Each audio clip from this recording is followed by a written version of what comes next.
stand as well. Honourable Senators, a proclamation from the former Governor-General.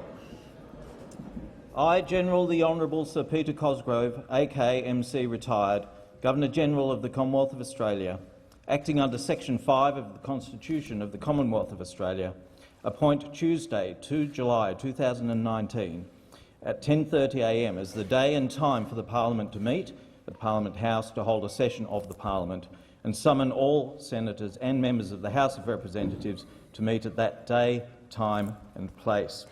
Signed and sealed with the Great Seal of Australia on 19th June 2019, signed Sir Peter Cosgrove, Governor-General, countersigned by His Excellency's Command, Scott Morrison, Prime Minister.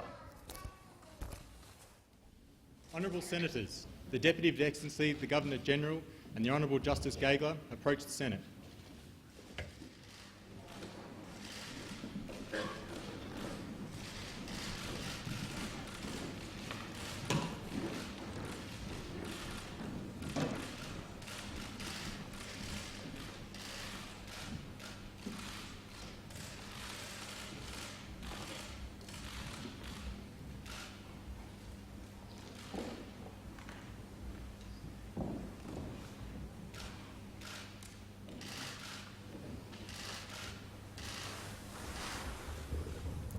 Honourable Senators, please be seated.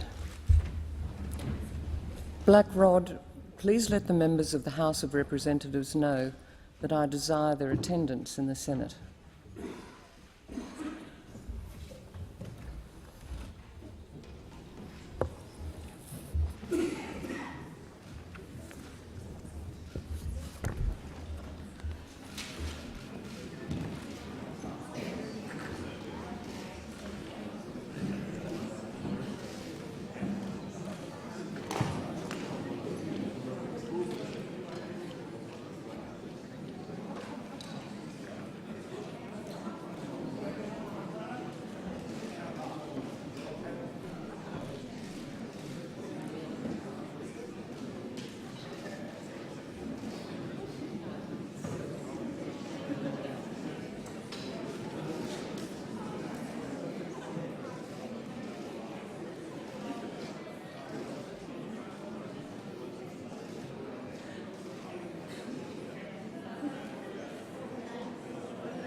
Senators, members of the House of Representatives, His Excellency the Governor-General has appointed me as his deputy to declare open the Parliament of the Commonwealth.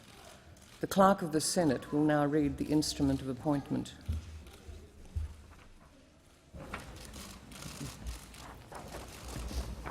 Appointment of a Deputy to the Governor-General to declare open the Parliament.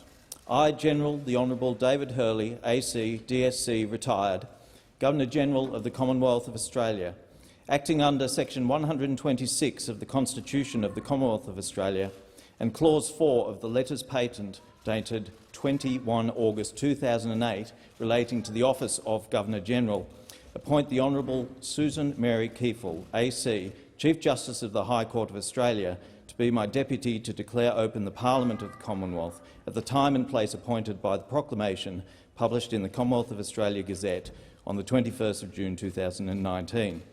Dated 1st July 2019, David Hurley, Governor-General, countersigned by His Excellency's Command, Scott Morrison, Prime Minister. Pursuant to the instrument which the Clerk has now read, I declare open the 46th Parliament of the Commonwealth.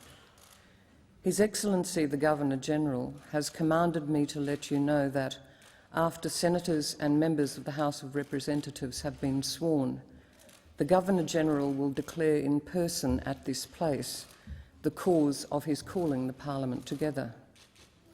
Before that time, it is necessary for the Senate to choose its President and for the House of Representatives to choose its Speaker. Later today, you will present those you have chosen to the Governor-General. The Honourable Justice Gageler will now attend in the House of Representatives to administer the oath or affirmation of allegiance to honourable members of that House.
Honourable Senators,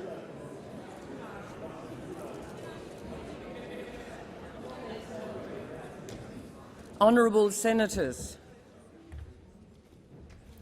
His Excellency the Governor-General has authorised me to administer the oath or affirmation of allegiance to senators elected on 18th May 2019, as required by Section 42 of the Constitution.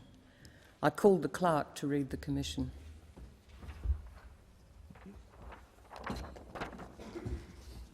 Authority to administer the oath or affirmation of allegiance to senators.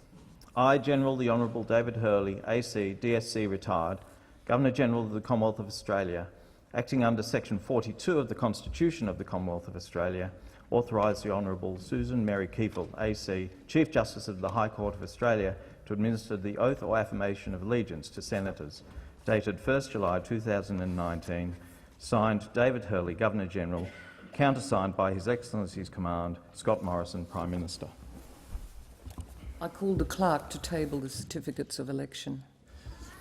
I lay on the table the certificates of election of senators elected on 18 May 2019. Will honourable senators please come to the table as their names are called to make and subscribe the oath or affirmation of allegiance? Will the following senators representing New South Wales please come to the table? Holly Hughes, Tony Sheldon, Andrew Bragg, Tim Ayres, Perrin Davey, Marine Faruqi.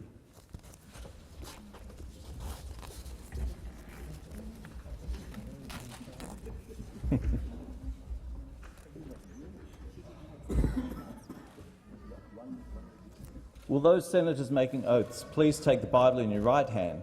Senators, please recite the oath or affirmation of allegiance now. I, Tony Sheldon, do solemnly and sincerely affirm and declare that I will be faithful and bear true allegiance to Her Majesty Queen Elizabeth II, her heirs and successors according to law. Senators, please sign the test roll and the senator's roll.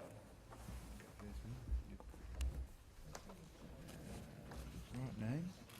Who do I sign? Who do I sign?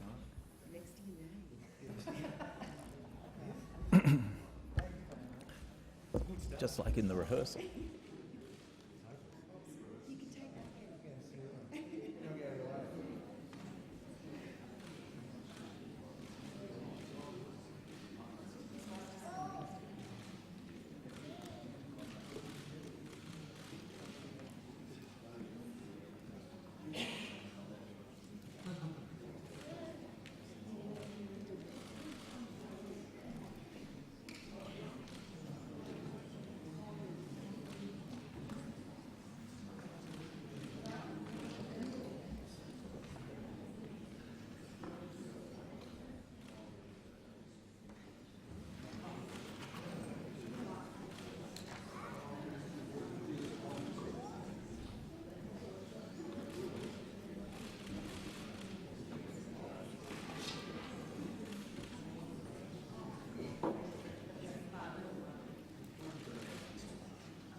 Following senators representing Queensland please come to the table.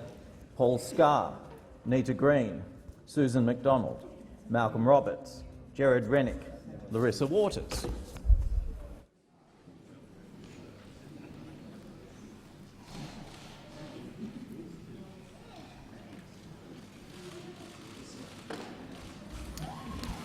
Will those senators making oaths please take your Bible in your right hand? And senators, please recite the oath or affirmation of allegiance now.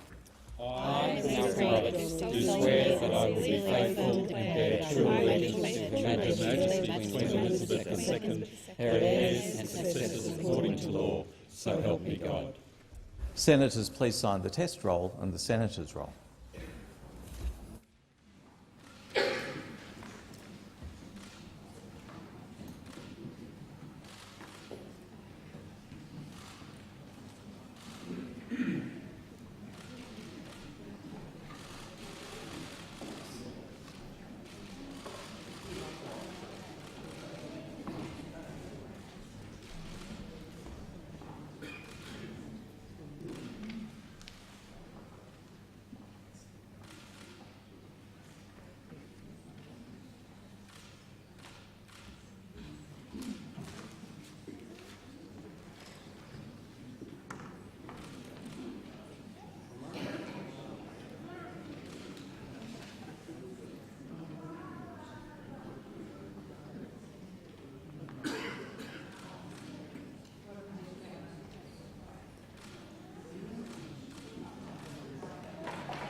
Will the following senators representing South Australia please come to the table? Anne Ruston, Alex Gallagher, David Fawcett, Marielle Smith, Sarah Hanson-Young, Alex Antich.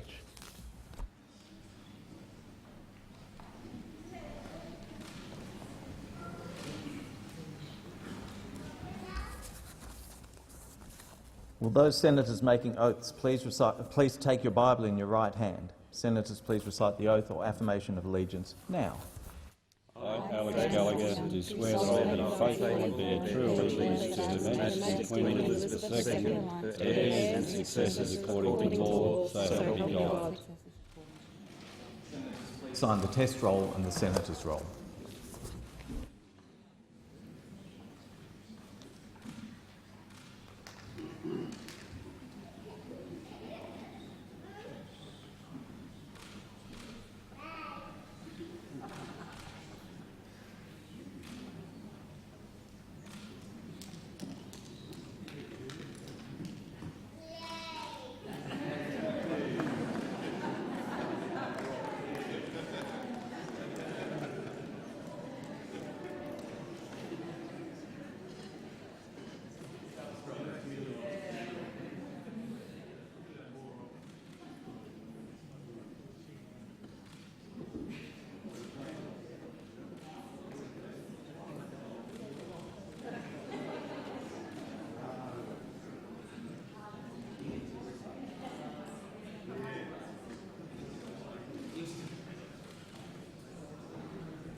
Will the following senators representing Tasmania please come to the table? Richard Colbeck, Carol Brown, Claire Chandler, Nick McKim, Katrina Billick, Jackie Lambie.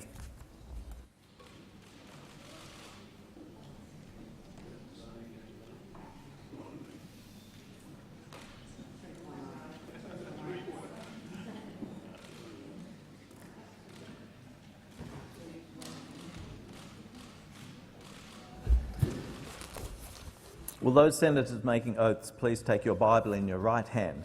Senators, please recite the oath or affirmation of allegiance now. I, Richard Colbeck, do swear that I will be sincerely affirm and declare that I will be faithful and bear true allegiance to Her Majesty Queen Elizabeth II, her heirs and successors according to law. Senators, please sign the test roll and the senator's roll.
Will the following senators representing Victoria please come to the table? James Patterson, Raf Ciccone, Jane Hume, Jess Walsh, Janet Rice, David Van.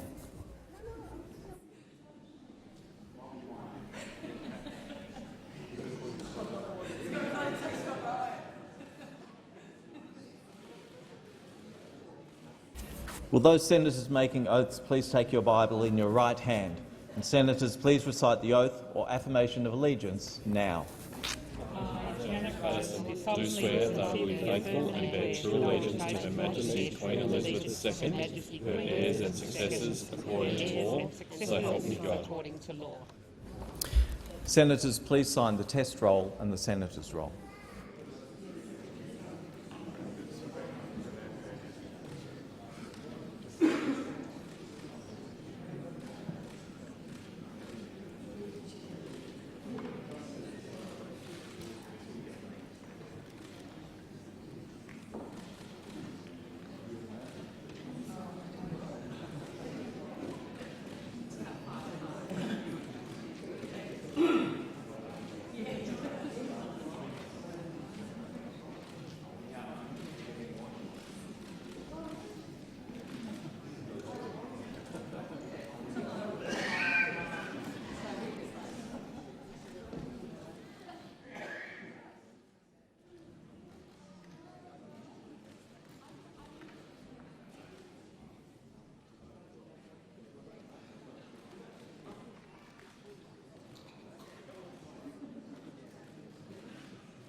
Will the following senators representing Western Australia please come to the table? Linda Reynolds, Patrick Dodson, Slade Brockman, Matt O'Sullivan, Louise Pratt, Jordan Steele-John.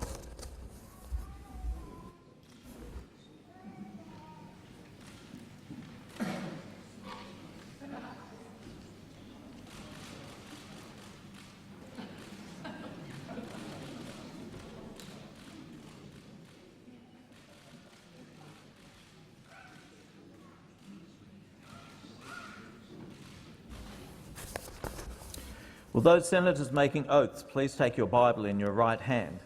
Senators, please recite the oath or affirmation of allegiance now.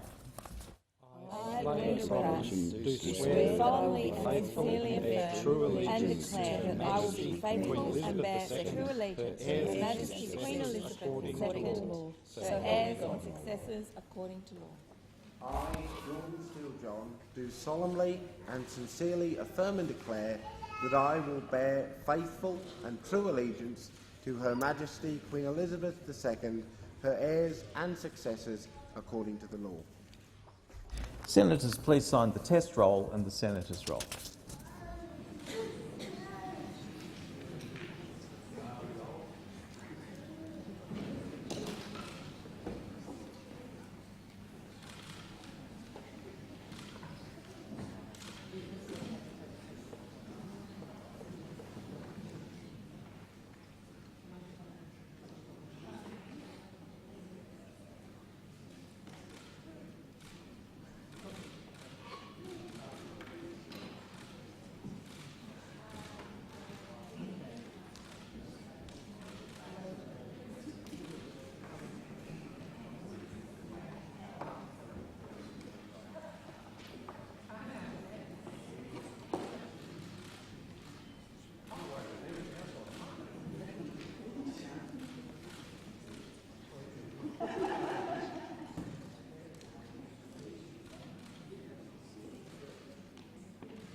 Will the following senators please come to the table? Representing the Australian Capital Territory, Katie Gallagher, Zed Seselja. Representing the Northern Territory, Malarndirri McCarthy, Sam McMahon.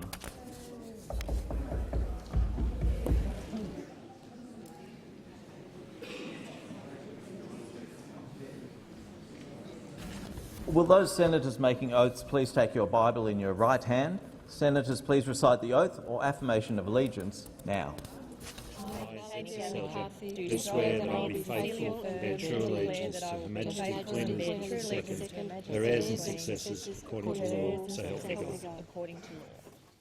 Senators, please sign the test roll and the senator's roll.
Clerk, I remind the Senate that it should now choose one of its members to be president.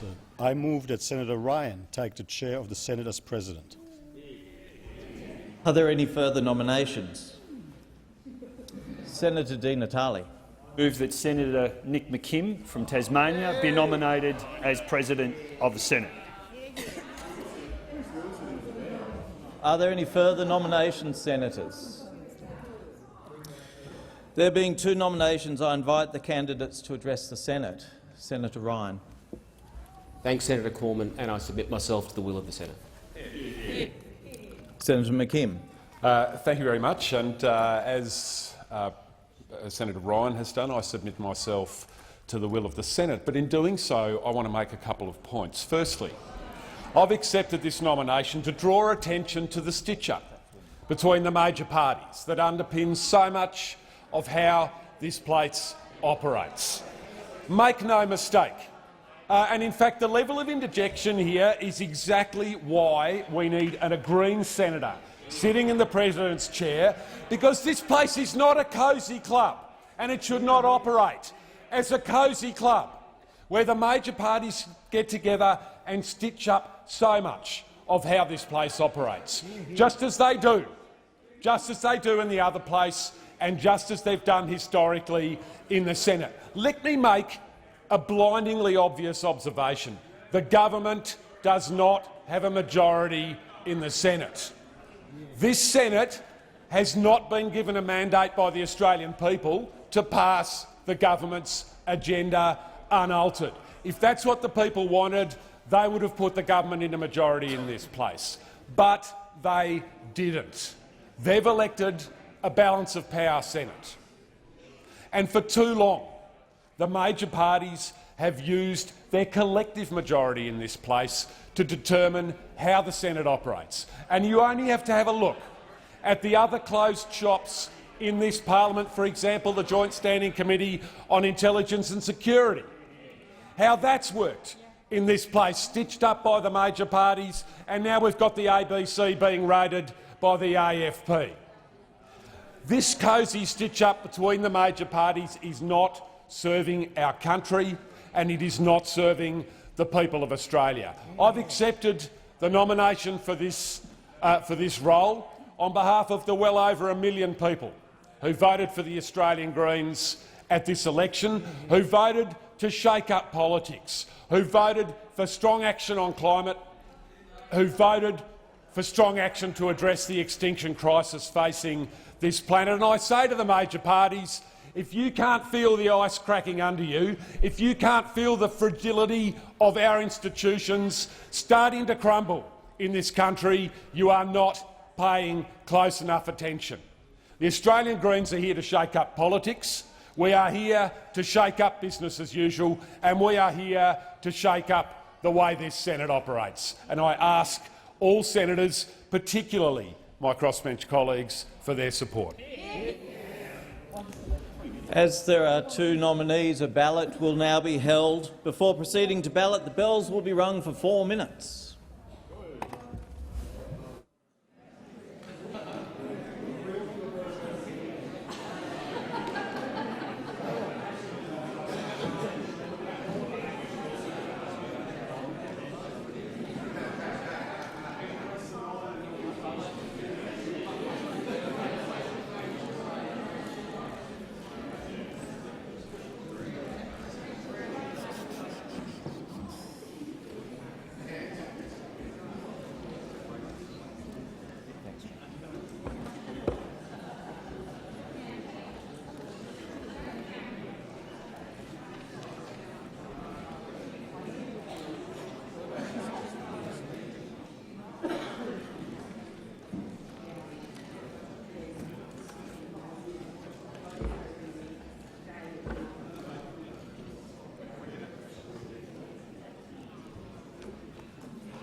Senators, the Senate will now proceed to ballot. Ballot papers will be distributed. Please vote on the ballot paper. Please write on the ballot paper the name of the candidate you wish to vote for. The candidates are Senator Ryan and Senator McKim.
If all senators have had time to vote, the ballot papers will now be collected into box.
I invite Senators Dean Smith and Rachel Siewert to act as scrutineers.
I announce the results of the ballot as follows. Senator Gavin Marshall, 1 vote.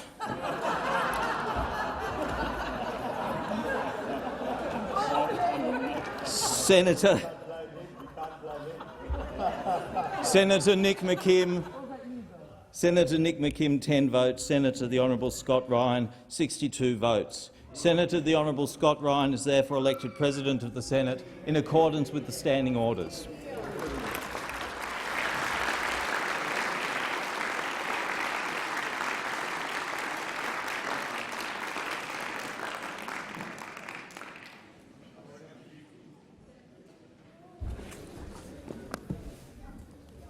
Well, I thank Senator Cormann for the nomination. I thank the Senate for the faith that it has expressed in me to continue to serve, and I will continue to serve the interests of the entire Senate and all senators as I have endeavoured to over the last 19 months. And I make one final promise, which is that I will see those doors get finished eventually. So, thank you all. The Senate is adjourned until. Sorry, one more. Congratulations, Mr. President, and in congratulating you, I would like to thank the opposition for acting consistent with convention, as we do, in supporting the government's nominee for president. You are, in many ways, a perfect fit for the position of president. You are trusted, you're fair, you're impartial, you have a deep understanding of parliamentary democracy, Westminster traditions, the Constitution, Australian political history, and indeed you have a deep love of the Senate as a central institution of parliamentary democracy. You have presided over our proceedings so far as our past as well as our future president with good humour and the appropriate levels of independence, and we wish you well in reassuming your office. Thank you. Senator Wong. Thank you, Mr. President. And I rise on behalf of the opposition to congratulate you on your re-election as President of the Senate. Fairness and impartiality are obviously key attributes for any person holding this position, especially in this chamber, which is the only chamber in the parliament in which executive government can actually be held to account, given the numbers in the House of Representatives. We know you recognise you hold this position on the trust of the Senate, not as a partisan.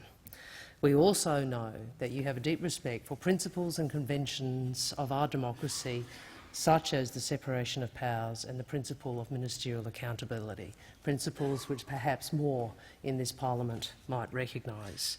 We recognise you also hold a deep respect for the role the Senate has in Australia's democracy, and we look forward to continuing to work with you. Thank you. Senator Di Natale.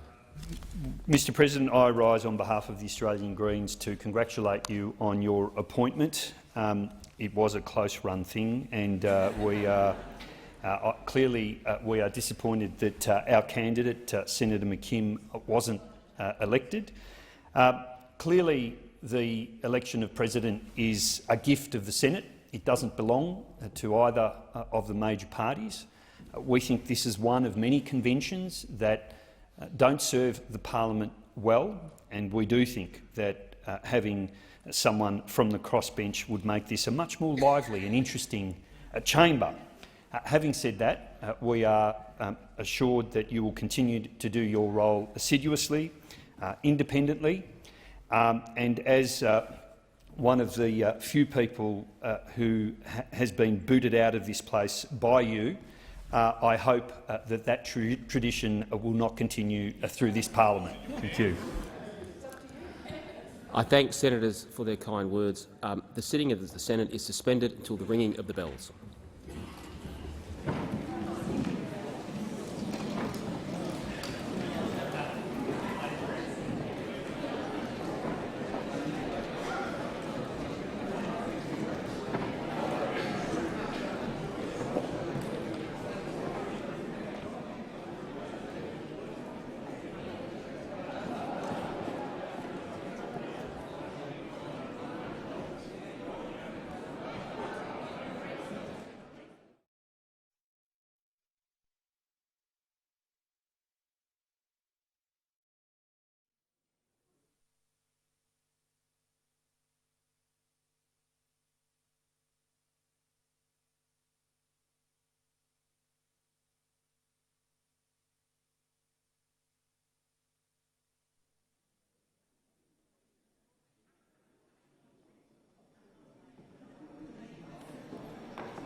Honourable Senators, the President.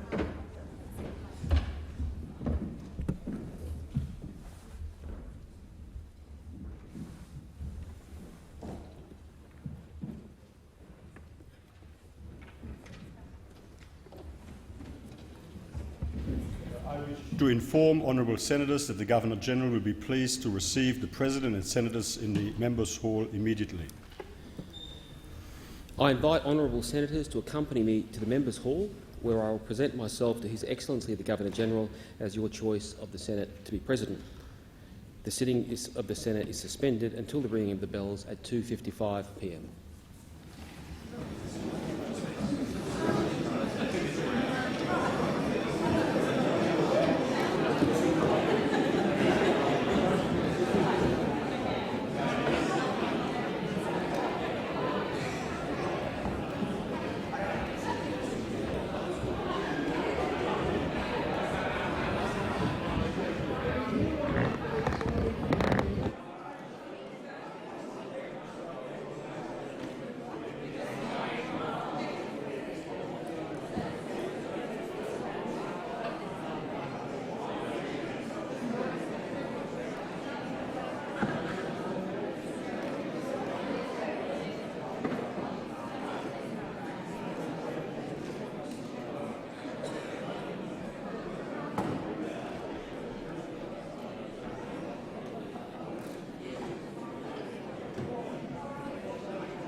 Honourable Senators, the President.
Mr. President, His Excellency the Governor-General approaches the Senate.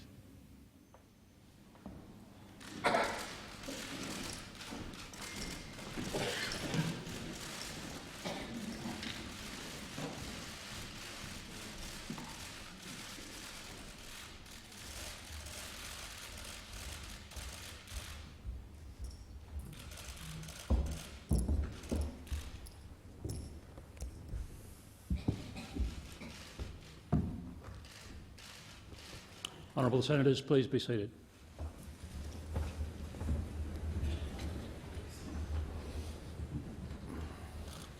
Black Rod, please let the members of the House of Representatives know that I desire their attendance in the Senate.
Daranuna Daranunuwal.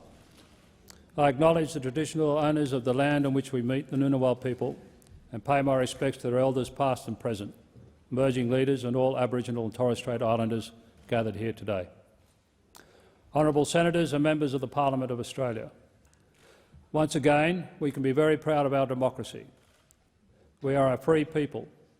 We are a nation that has achieved great things and earned a special place in the modern world and the region in which we live. We are home to one of the world's oldest living cultures. We are blessed with an environment boasting oceans, forests, soils, water, coasts, rivers, deserts and other ancient landscapes beyond compare that we must steward responsibly. We are now in our 28th year of uninterrupted economic expansion. More Australians are working than ever before, and fewer Australians of working age are dependent on welfare than in generations. Our economic strength has been won by the enterprise, innovation and determination of a hard-working people, especially those running small and family businesses. Our prosperity enables us to deliver one of the world's most reliable social safety nets, providing income support, universal health care, disability support, aged care and comprehensive education to a growing population regardless of where they live. We are deeply connected into our region, economically, strategically and through our deep historical ties. We have liberalised trade agreements with economies that account for more than 70% of our trade. We are the largest provider of development assistance to the island nations of our Pacific family. Our Defence Force is respected, not just for its capability, but for its compassion, as it has responded to the many threats and events that have impacted our region. Our security, law enforcement, border protection and emergency relief agencies keep Australians safe in an often unpredictable world and in the face of fierce natural disasters. We are one of the world's oldest democracies. Our freedom has produced a cohesive society that makes us the most successful immigrant and multicultural nation on earth. On 18 May 2019, more than 15 million Australians had their say about the future of our country and what they expect from the government and parliament they have elected to serve them for the next 3 years. Australians quietly going about their own lives, making decisions and taking responsibility for themselves and their families, and working to make their communities stronger. These hard-working Australians made a simple and humble demand that their honest and decent aspirations for their future be respected and supported by those they elected. They voted for a government that understands Australians are focused on raising their families, running their businesses, working hard, volunteering and caring for their family and friends. My government was elected on a platform to keep the economy strong and to pursue policies that ensure Australians keep more of the money they work so hard to earn, and to give them more freedom and opportunity to make their own choices about their priorities in life. My government understands that it is the individual and the collective efforts of the Australians that make our country stronger. That is why the aspirations, efforts and priorities of these Australians will now drive my government's agenda, to keep our economy strong, to keep Australians safe and to keep Australians together. The economy and tax reform. My government believes a strong economy is the foundation of the compact between Australians and their government, because a strong economy underpins a stronger society. A strong economy enables more spending on schools and hospitals. It allows my government to subsidise more medicines, to fund better roads and provide more support to Australia's rural and regional communities. And just as importantly, the strong economy makes us more resilient when economic shocks and global headwinds confront our country. My government understands that you can't take economic growth for granted, and it requires continual work in improving confidence, competitiveness and productivity.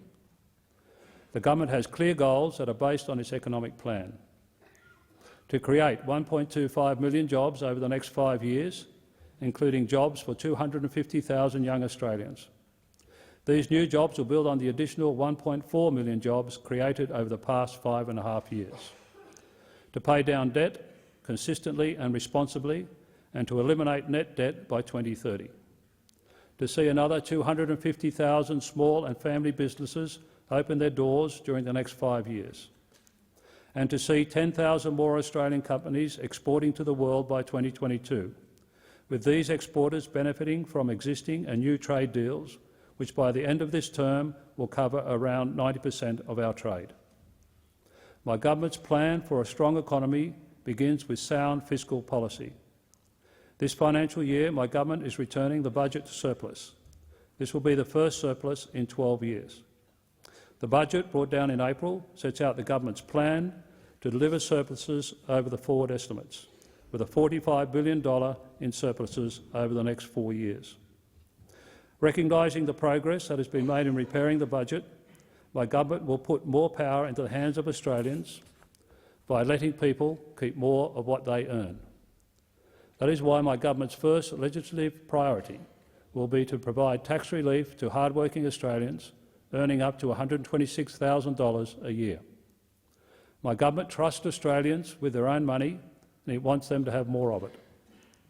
That is why my government will lift the threshold for the minimum rate of tax from $37,000 as it is today to $45,000 from 2022-23 onwards, and abolish the second top rate of 37% entirely from 2024-25.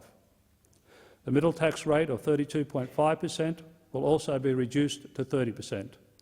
This means that in 5 years' time, 94% of Australian taxpayers will pay no more than 30 cents in the dollar in tax, and only on their earnings above $45,000 a year. From 2024-25, Australians will be able to increase their earnings from $45,000 to $200,000 a year without facing an increase in their marginal tax rate. And around 60% of all personal income tax will be paid by the highest earning 20% of taxpayers. My government's plan for tax relief also includes small, medium and family businesses.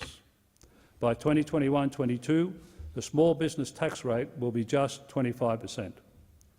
The extension and expansion of the instant asset write-off will provide the incentive for small businesses to invest in the equipment they need to grow.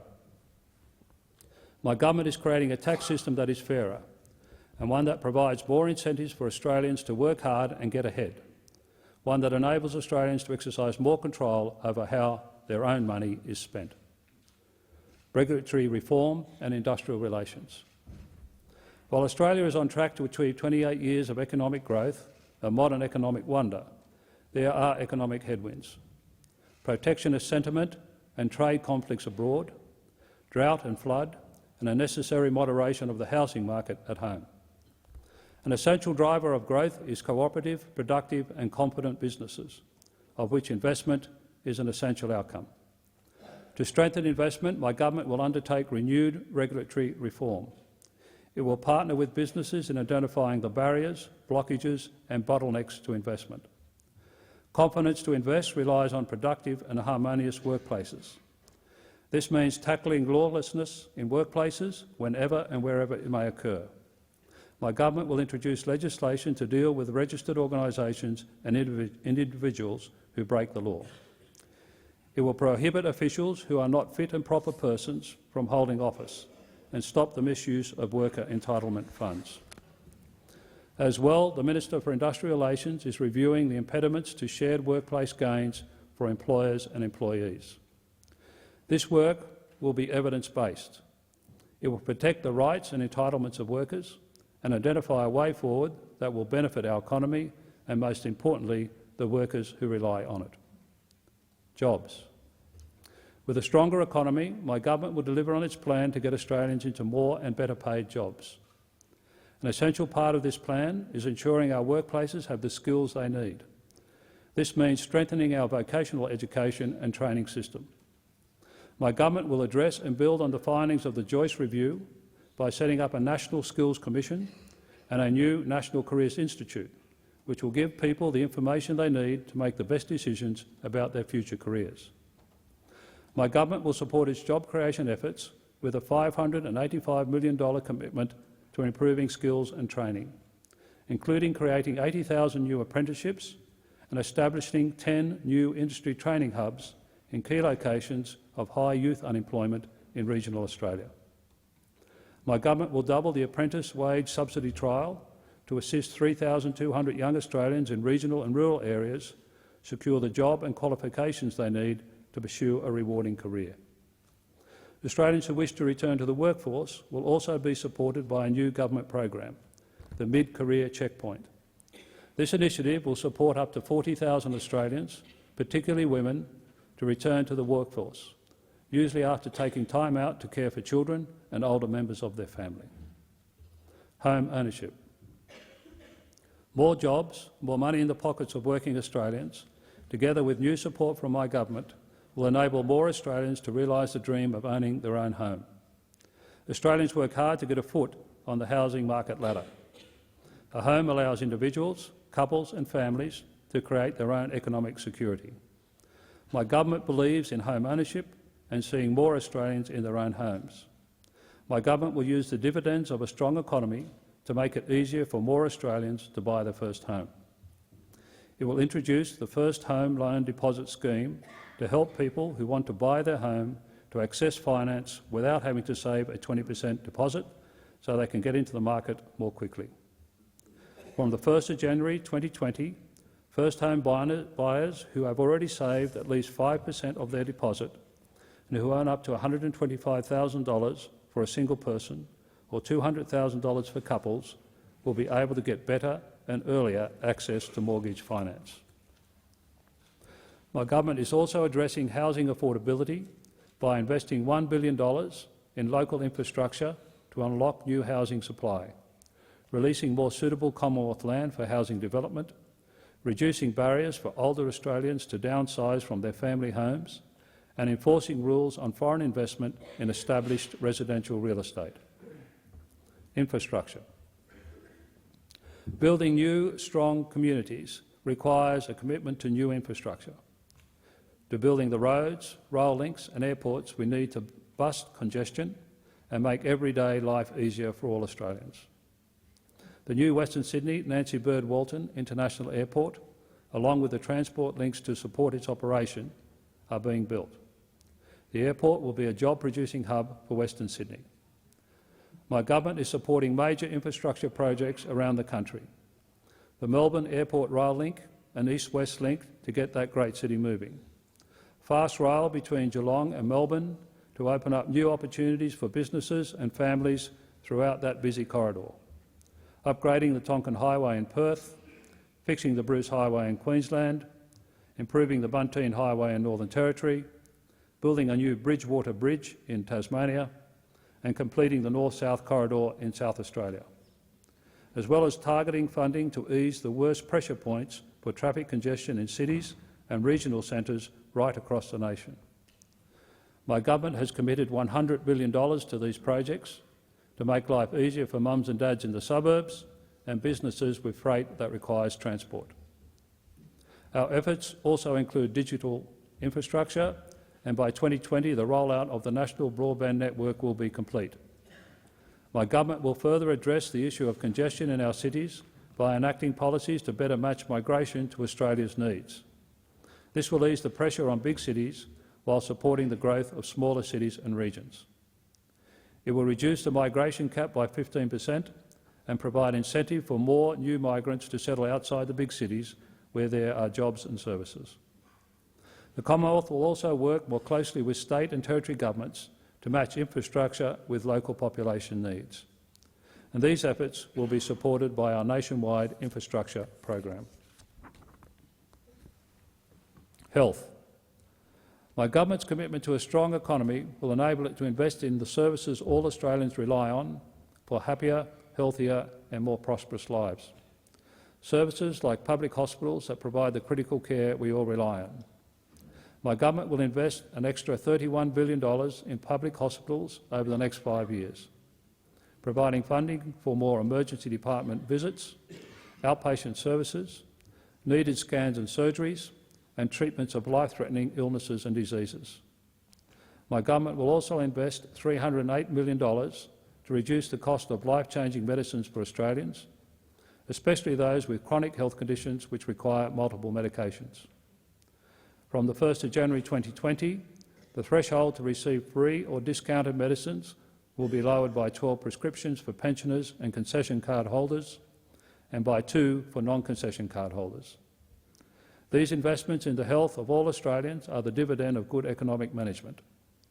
My government's ability to return the budget to surplus is also enabling greater investment in mental health, particularly for our young people. On mental health. Each year, 1 in 5 Australians aged over 16 experiences mental illness. For young people, that rate is even higher, affecting just over a quarter of those aged between 16 and 24. Tragically, suicide is a leading cause of death for our young people, devastating families, schools and communities in every corner of this nation. That should not be so in our country. We must do more, and my government will. I know this is an issue to which the Prime Minister is strongly and personally committed. My government will invest almost $740 million in youth mental health and suicide prevention services. 30 new Headspace centres will be opened to reduce wait times and make more counselling services available to young people, and 8 dedicated mental health centres for adults will be trialled. Importantly, more services will be made available in regional and rural areas where the insecurity that comes with every season takes a heavy toll on the mental health of young people and older members of the community alike. My government will increase support for mental health services for first Australians because too many precious lives are being lost far too early. And my government will support more postnatal support services to ensure new mothers get the mental help they need while they most need it, and their children get the best possible start in life. The National Disability Insurance Scheme. Too often in the past, Australians with disabilities have been on the periphery of our national conversation about health services. Now, having fully funded the National Disability Insurance Scheme and made services available to almost 300,000 people, my government's commitment is to extend these services to more than 500,000 Australians over the next 5 years. My government has, for the first time, appointed a minister especially for the NDIS who will sit at the Cabinet table. The minister will be dedicated to ensuring Australians with disabilities have the services they need, where and when they need them, and in a way that works for them. Education. This country owes a responsibility to all young Australians to enable them to meet their full potential. From early childhood to university, no Australian child or teenager should be denied opportunity for want of a quality education. Over the next decade, my government will increase funding for all primary and secondary schools across all sectors by an average of 62% per student. This $310 billion investment is a commitment to deliver the world-class education system that will equip Australia for the decades ahead. Government services and payments. Every day, the Commonwealth has millions of interactions with citizens through the provision of government services and payments. My government intends to lift the performance of government service delivery and will establish Services Australia, bringing government services together and ensuring those services support people at key stages of their lives, such as having a baby or retiring from work, will underpin the transformation of government service delivery. As more and more Australians choose to engage with government using convenient digital services, my government will continue to invest in the use of data as a national resource to make better informed decisions, develop innovative solutions to the issues facing citizens and provide improved services. Defence and veterans. In a period of unprecedented change in our global security environment, nothing is more important to my government than keeping Australians safe. That's what the men and women of the Australian Defence Force dedicate their lives to every day. My government will continue to give our Navy, Army and Air Force the capabilities they need to combat new threats and challenges in the 21st century. In addition to the continuing commitment to restore defence spending to 2% of GDP, my government will continue to deliver our ambitious naval shipbuilding plan, our combat vehicle program and our 5th generation Air Force. My government will ensure the Australian Army is better protected with a new self-propelled howitzer artillery system. and my government will never forget our veterans who have served in our nation's uniform with courage and dedication.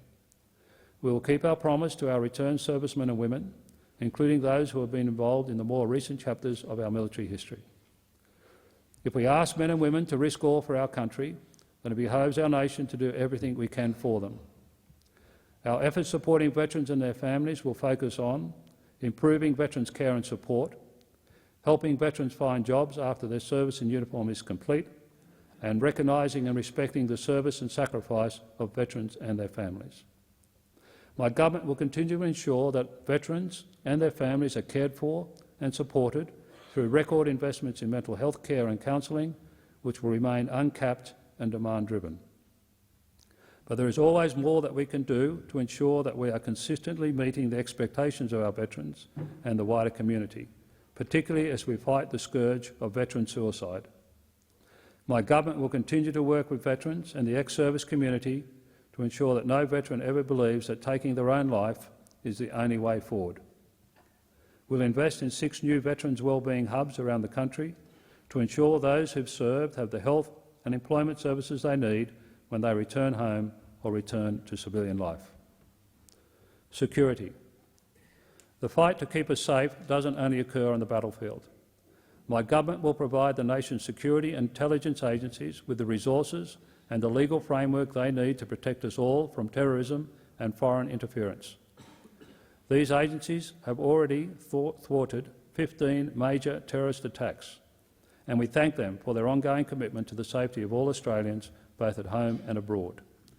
And my government will maintain its absolute commitment to Operation Sovereign's borders to ensure our migration program remains orderly and accountable to all Australians. Foreign policy. My government will continue to work with international partners to further Australia's national interests at home and internationally. It is committed to further strengthening our alliance relationship with the United States in support of our shared interests and values, including through increased US engagement and cooperation in the Indo-Pacific region.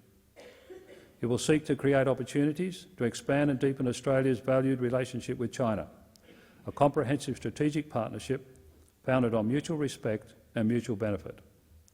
The government is fully committed to maintaining the momentum of Australia's Pacific Step-Up, our strategy to boost engagement with Australia's Pacific neighbours by strengthening community, economic and security bonds and working in partnership to tackle common challenges.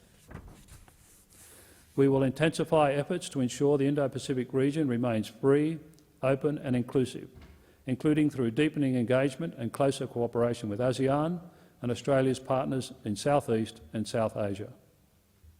Beyond the Indo-Pacific region, my government will continue to work with like-minded partners to uphold and reinforce the rules-based global order, which has served Australia's interests and fundamental values for nearly 75 years. This will include building interest-based coalitions in international forums to press for further action to tackle challenges posed by terrorist exploitation of the internet and reform of the multilateral rules-based trading system. Energy. My government policies will address energy affordability, improve energy reliability and ensure Australia meets its emissions reduction goal. Policies to introduce a default market offer for electricity and ban unconscionable late payment fees commenced yesterday. The default market offer will benefit up to 800,000 Australian families and businesses, providing them with more affordable electricity prices. As well, 5 million eligible social security recipients will benefit from energy assistance payments of $75 for singles and $125 for couples, assisting them with their next power bill and cost of living expenses. My government is focused on building the Snowy 2.0 scheme, and we are supporting the Battery of the Nation project and Marinus Link, delivering record investments in new renewable energy for Australians. Climate change. My government understands that Australia must and will continue to take urgent and effective action to address climate change.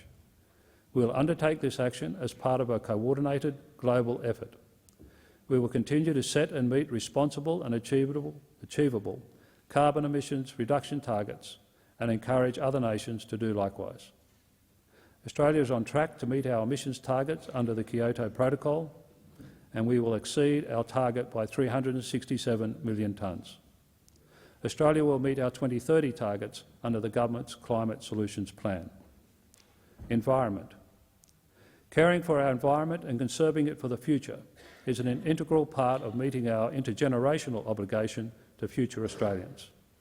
My government will improve soil health, protect threatened species and restore wetlands by investing $1 billion for Phase 2 of the National Landcare Program. It is also investing $1.2 billion in the future health of the Great Barrier Reef.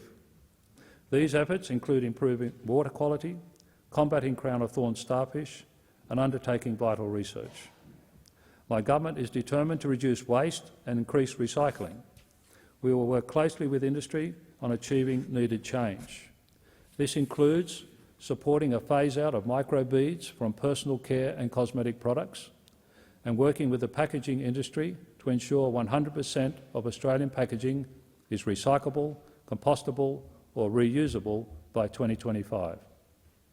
My government will also move to take up a global advocacy position with other nations in our region, like Indonesia, on the health of our oceans. Our continent touches both the Pacific and Indian Oceans. Our geography, values, responsibilities and interests demand that we lift our advocacy efforts in this important area. We'll use our existing and expanded domestic actions as the basis for our advocacy to lead by example on this important global environmental agenda. Rural and regional Australians. For many Australians, living in a rural or regional area is not only a way of life, it informs the very core of their identity. Regional and rural Australians provide much of the food we eat and the fibres we wear. They work in the industries that produce export income to help our economy thrive. Like all Australians, those in the bush are resilient, self-reliant and aspirational, but they're also harder hit than most by unexpected events. Earlier this year, nature flung its worst at North Queenslanders, and they are demonstrating their resilience and strong character as they rebuild and recover. The government's focus is on assisting local communities to continue that recovery. Though we would all like it to be otherwise, drought conditions are not expected to ease in the short term. One of the first orders of business of this 46th Parliament will be to legislate the $3.9 billion Future Drought Fund. That funding must be a priority to help better manage drought, protect our valuable rural industries and the people who make them possible. My government will also introduce a new suite of measures to support farmers, their families and rural communities to continue to battle drought, flood and natural disasters. Concessional loans will be available for restocking and replanting to help farmers bounce back when the rain returns. And the farm asset threshold will be permanently raised to $5 million to allow more people to access the farm household allowance. My government wants to encourage new farmers. That's why it is establishing a new concessional loan product to help farmers to buy their first farm. My government will also prioritise legislation to criminalise the invasion of rural properties and the incitement of violence that too often leads to such behaviour. It is also committed to eliminating mobile phone black spots across 1 million square kilometres of this country. It will also do more to support university and vocational education students to stay in their local communities by providing 5 additional regional study hubs. And to improve the health of people living outside our cities, 13 new regional cancer centres will be opened, and 3,000 more doctors and the same number of nurses will be supported into regional general practice in the decade ahead. New medical treatments and medicines will also be delivered through clinical trials in regional, rural and remote areas. My government's promise is to govern for all Australians, and that promise includes those of us living in our most rural and remote communities. Indigenous Australians. My government will continue to prioritise the interests of Aboriginal and Torres Strait Islander people. For the first time in Australian history, an Aboriginal member of this parliament will have responsible for policy affecting Indigenous peoples. Congratulations to the member of Hasluck, and on behalf of all Australians, I wish you every good fortune in your endeavours. I also congratulate the member for Barton on her appointment as the Shadow Minister for Indigenous Australians, and wish her the best as well. My government has also bolstered its commitment to First Australians by creating a new agency, the National Indigenous Australians Agency, to oversee all policy and programs related to Aboriginal and Torres Strait Islander peoples. This new agency is part of the Prime Minister's portfolio, ensuring that its important work is overseen at the most senior levels of government. The agency is tasked to deliver on the revised Closing the Gap targets that drive improved outcomes for Indigenous Australians. Priority will be placed on practical efforts to ensure Indigenous children are healthy and in school, that they can live safely in their communities, that we confront the terrible curse of youth suicide in remote communities, that we improve employment outcomes and ensure that Indigenous Australians can expect the same from life in Australia as any other citizen. My government will also continue to work to find consensus on a way forward for constitutional recognition of Indigenous Australians and develop ground-up governance models for enhanced, inclusive and local decision-making on issues impacting the lives of Indigenous Australians. Older Australians.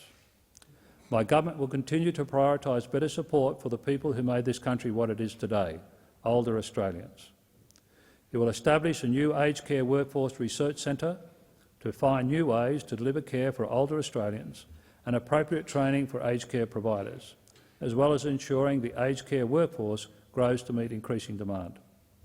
My government also recognises that not all older Australians need care, but many find themselves spending long days alone and simply need a friend.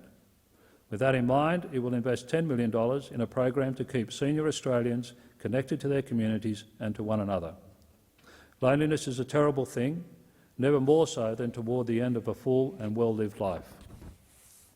My government is committed to doing more to ensure that people to whom this nation owes the greatest debt have the chance to live fulfilled and more connected lives.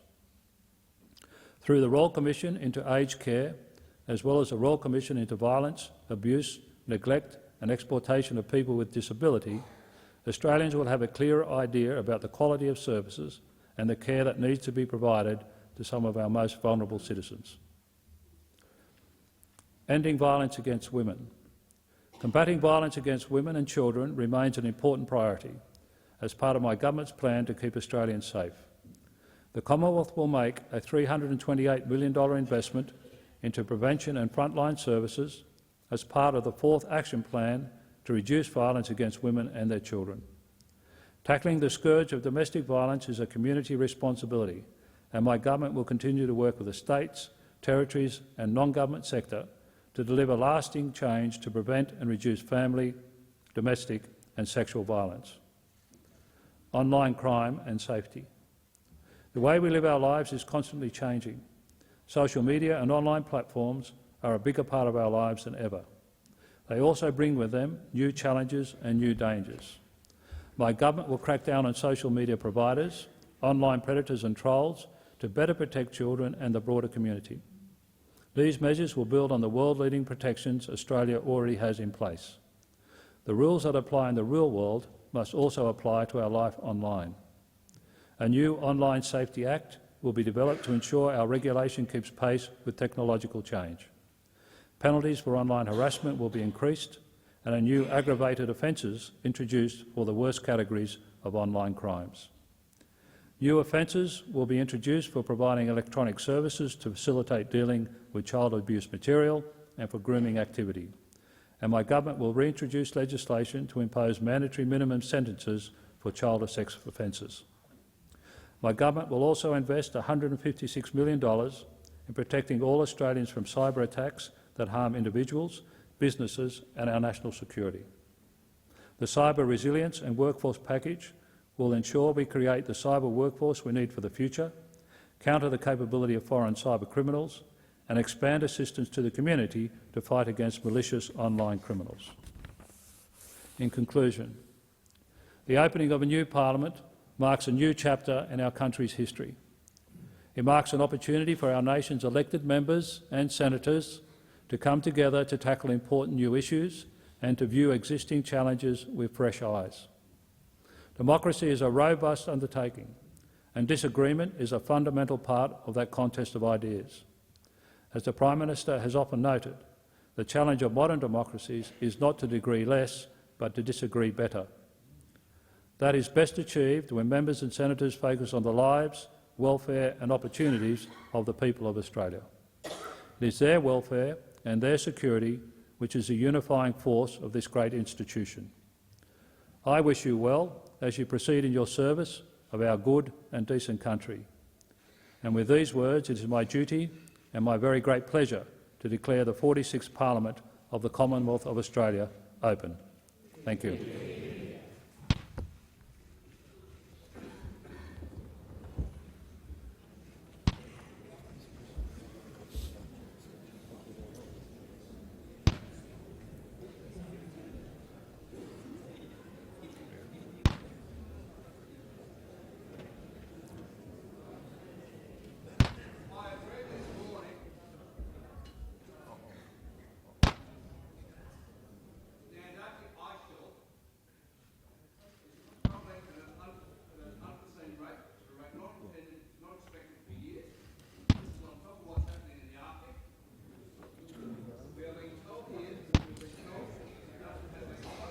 Order.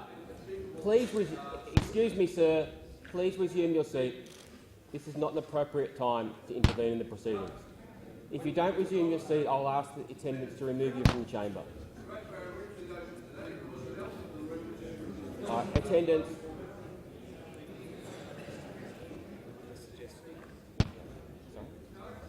We'll go.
Order. Senators, now that the members of the House and the official party has left, the sitting of the Senate is suspended until the ringing of the bells at approximately 4:55 p.m.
Honourable Senators, the President.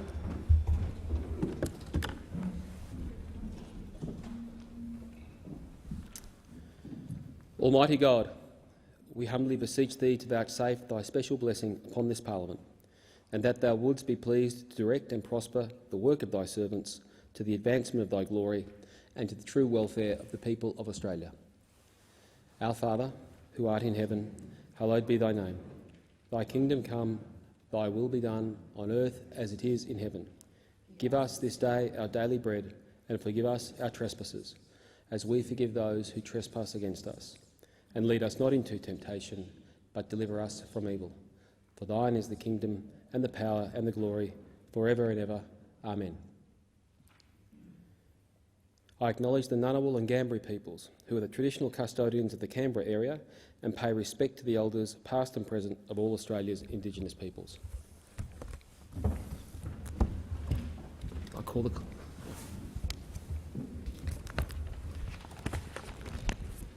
I report that, accompanied by honourable senators, this afternoon I presented myself to the Governor-General as the choice of the Senate as President. The Governor-General presented me with a commission to administer to senators the oath or affirmation of allegiance, and I table the commission. I inform the Senate that I have received a copy of the opening speech which His Excellency the Governor-General delivered to both Houses of Parliament. I call the Leader of the Government. I move that consideration of the speech be made in order of the day for the next day of sitting. Question is that motion be agreed to. Those of that opinion say aye. The contrary, no. The ayes have it. Leader of the Government. I move that Standing Order 3, paragraph 4 be suspended to enable the Senate to consider business other than that of a formal character before the address in reply to the Governor-General's opening speech has been adopted. The question is that motion be agreed to. Senator Wong. I have an amendment to that motion. Senator Wong. I don't think it's been circulated. It has been circulated. Thank you, Mr Clark. That so much of Standing Order 3.4 be suspended to enable the Senate to consider the following business before the address in reply to the Governor-General's opening speech has been adopted. A, business other than that of a formal character, excluding government business, and B, government business relating to the consideration of the Treasury Laws Amendment, Tax Relief so Working Australians Keep More of Their Money Bill 2019. What in effect this does is requires the government to ensure first that government business has to be, the first order of government business has to be the tax bills, but second says that the government will need the agreement of the Senate before proceeding with other bills before finalising the address in reply, which I think on the last occasion took 2 years. I would make the point that the government has flagged Medevac legislation.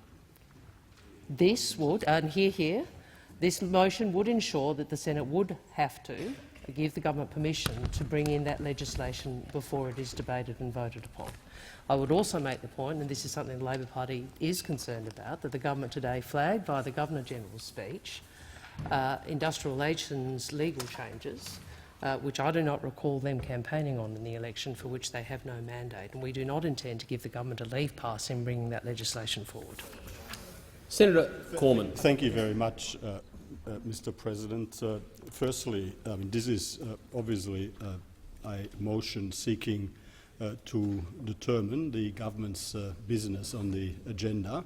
It's always a matter for the government to set its business on the agenda. I can also say that our expectation is that Thursday will be fully occupied with dealing with our income tax relief plan, which we took to the last election, which the Australian people voted for, and because we want to get more money into workers' pockets as soon as possible, because we want to create more jobs on the back of the economy being stimulated with our income tax relief plan. That is the number one and only major priority for this week. I can also advise the Chamber that there is absolutely no plan, and we will not bring the Medevac legislation. We will not bring the Medevac legislation to the Senate this week. That I'm speaking on behalf of the government. The government will not be bringing the Medevac legislation to the Senate this week. That is very, very clear. But the principle of the opposition trying to hijack on the first day On the first day, the government's legislative agenda is breathtaking in its arrogance and in its inappropriateness. So I commend, the government will be opposing the amendment, and I commend the unamended motion to the Senate. Senator Di Natale. President, we ask that, with regards to Labor's amendment, that we vote on parts A and B separately. We do want to ensure that this Senate is given the opportunity to address the address in reply, but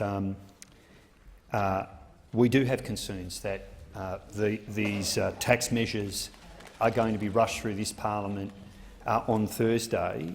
We have concerns about this because this legislation hasn't even been before a thorough inquiry process. This is one of the most significant changes to the tax system that has ever been put before this chamber, and we think it's absolutely critical that this go through a thorough and exhaustive inquiry process. We think that there is no rush here. There absolutely is no rush for this to be rammed through this parliament on Thursday night. And what we'd like to see is an opportunity for those people who are currently considering this legislation, indeed members of the crossbench and the Labor Party, to understand the implications of passing a tax cut that would redirect billions of dollars, $30 billion to some of the highest income earners in the country. Money that could be spent on raising Newstart, putting a roof over people's heads and food on the table, money that could be invested in providing everybody with Medicare-funded dental care, money that could be invested in public schools and hospitals, money that could be invested in ensuring that no one in Australia is homeless. We build 500,000 affordable community homes. That's what we should be looking at. What is the huge cost associated with this budget measure? What are the alternatives? What will it do in terms of economic inequality? We've seen some very rigorous analysis that indicates it will turbocharge economic inequality in this country. And to ram this through without this House being afforded the opportunity to review this legislation and to ensure that we do our job in understanding the implications of one of the most significant taxation measures ever before this chamber, it's absolutely incumbent on us that we be afforded that opportunity, which is why we will be supporting. We do have the same concerns that the Labor Party has, that this motion, as it's currently structured, gives the government an opportunity to ram through other bills on Thursday, if it so chooses. And we know what some of those bills may be, as we heard earlier today from the Governor-General. But we don't think that there is any need to rush into massive tax cuts that turbocharge inequality, that rip revenue out of our budget that should be invested in the foundations of a decent society. Thank you. Senator Bernardi. Just as a point of clarification, Mr President, am I correct in the Greens intend to vote differently on item A and B? I interpreted, and I'm happy to be corrected by Senator Di Natale, that he's asked A and B to be dealt with separately to allow them to vote differently on those clauses, and he's indicating that is the case. Well, the question is, I will put Part A of Senator Wong's amendment to Senator Cormann's motion. The question is that Part A of that motion, motion to amend Senator Cormann's motion, be agreed to. I've been looking at the wording myself. I was going to take it separately that if A fell, that I would consider the introductory paragraph and paragraph B separately. Senator Cormann. I understand the political point that Senator Di Natale was seeking to make, but voting on paragraph A in isolation is actually meaningless. It doesn't deliver anything. Well, I don't actually think that this is an amendment that leads itself to be taken in two parts, because one follows the other. So, I do take your point. I've been looking at it, Senator Cormann, consulting the clerk. I'm advised that they can stand separately because it would otherwise exclude the consideration of any business other than, and I'm looking at the clerk to indicate that I'm correct in my description here, would otherwise exclude the consideration of any business other than the address and reply.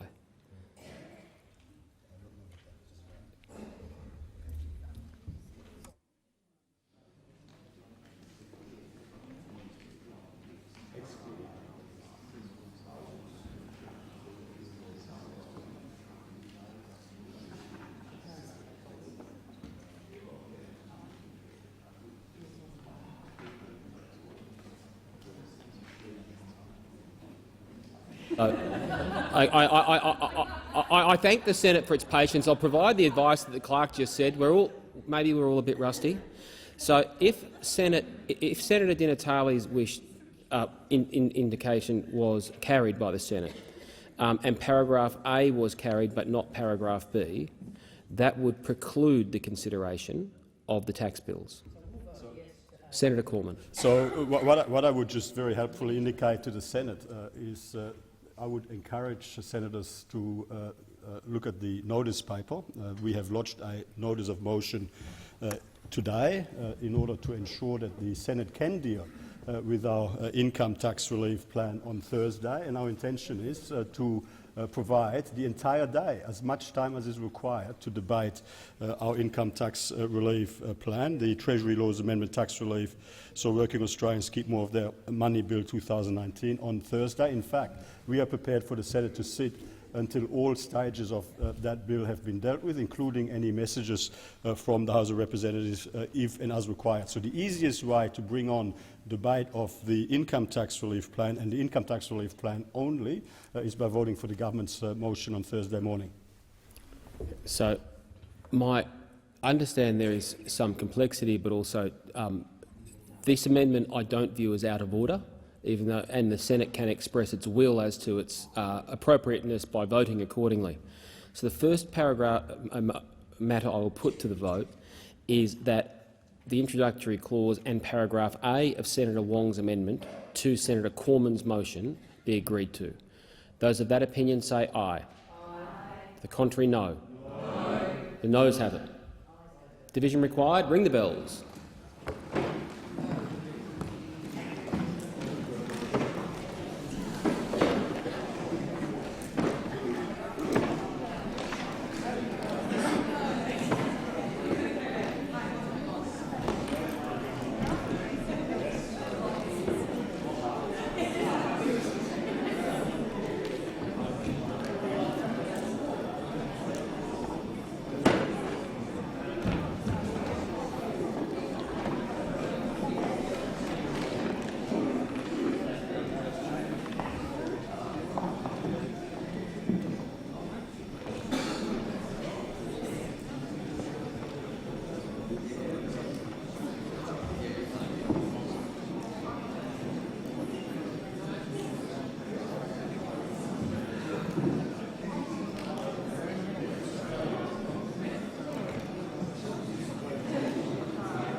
Lock the doors.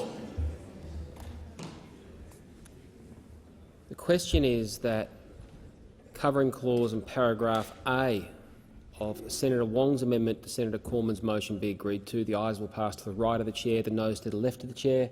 I appoint Senator Urquhart teller for the ayes and Senator Dean Smith teller for the noes.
The result of the division is ayes 35, noes 37. The matter is resolved in the negative. Senators, after consulting with the clerk about the wording of this motion during the division, having voted against the covering clause and clause A, with clause B lacking the words business other than that of a formal character, the motion effectively, the next amendment cannot be put. So we will now go to the substantive motion of Senator Cormann. If you go to your seat, Senator Di Natale, I'll give you the call. I'll call Senator Di Natale. Well, that's a different ruling to the ruling you made a moment ago, President. And with respect, had we known that, we would have perhaps had the opportunity to amend the amendment. Yes, and based on that, we would like to be afforded the opportunity to amend that amendment. So, because of the way this amendment was drafted, I appreciate that advice has changed.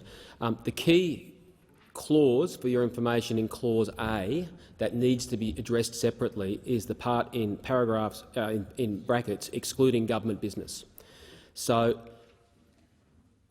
I'll look to the clerk. If the amendment, I won't repeat that. If the amendment paragraph B included the words business other than that of a formal character, so if paragraph B also included those words, the amendment could stand on its own. Are you seeking leave to amend your amendment with those words? Leave to amend the amendment with business other than that of a formal character in Part B. In Part B. So it will read, so much as Standing Order 3, paragraph 4 be suspended to enable the Senate to consider the following business before the address and reply to the Governor-General's opening speech has been adopted. Business other than that of a formal character and government business relating to the consideration of the Treasury Laws Amendment tax relief so working Australians keep more of their money bill 2019. Yes, Senator Cormann. The reason I'm now confused is because the Greens asked for this to be taken separately in order to vote against the bit that is coming. So, and I'll own up. Seeking advice from the clerk earlier, the way this was drafted and what inadvertently caused a little confusion on our first hour back was that the phrase "excluding government business" should have been in a separate. Yeah, but sure. But the Greens asked for it to be taken separately, so they could vote for A and against B, and now they're seeking to amend B, which they were going to oppose. I mean, so they didn't actually want to vote against B. I will be charitable on our opening night and say I think that the business motion or the standing order suspension motion and the wording of the amendment have created a touch of confusion. Senator Bernardi. Well, thank you, Mr. President. I'm just moving to my new seat here. I'm afraid I have to concur with Senator Cormann that I deliberately asked whether the Greens intended to vote differently on both of these amendments. The answer was yes, they did, and now they're seeking to change the rules halfway through the game. I find this entirely disingenuous. With respect, Senator Bernardi, I think the confusion has arisen of the two issues in paragraph A being conflated, business other than that of a formal character, which also appears in Senator Cormann's motion. The key phrase is excluding government business, and the way the amendment was drafted wasn't able on the fly to consider that separately. So Senator Di Natale has asked for leave to put the words business other than that of a formal character in paragraph B, which would become paragraph A of Senator Wong's motion to amend Senator Cormann's motion.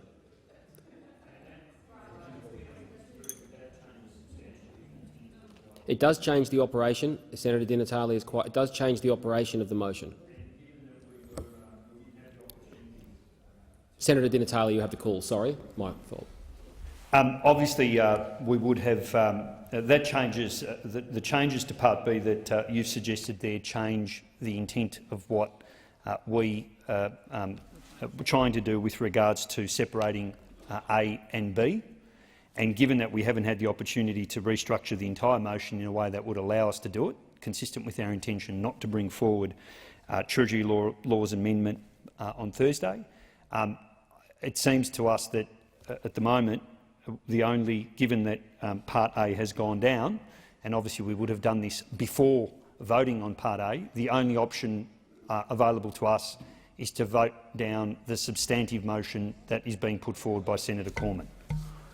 So I will read a motion that Senator Di Natale is seeking leave to have. Yeah, but B is he has also moved an amendment to B to insert those words. He's not. Okay. All right. You've withdrawn that. Sorry, I didn't hear it, Senator Di Natale. So the question is that the covering clause and paragraph B. We're not proceeding.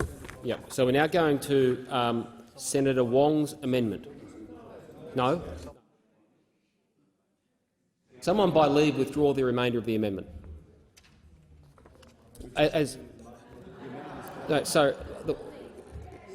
Senator Wong. I understand your ruling from earlier, unless that is now being altered.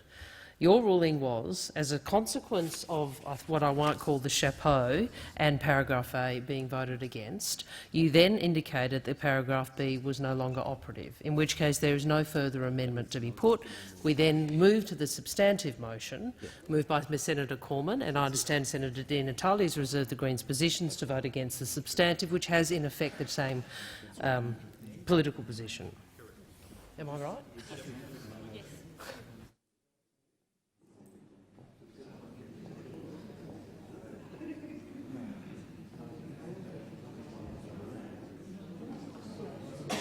Sorry, No, we're now dealing with Senator Cormann's substantive motion. Now that has been, the first paragraph A failed and the rest has been withdrawn.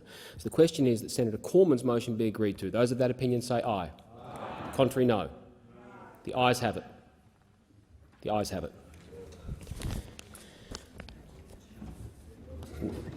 Now we go to ministerial arrangements. Senator Cormann. Thank you, Mr. President. I'm pleased to advise that at the election on 18 May 2019, Prime Minister Morrison and the Liberal National Government were re-elected. Following this, the new ministry was sworn in on 29 May 2019. For the information of senators, I tabled a full ministry list which includes representation arrangements.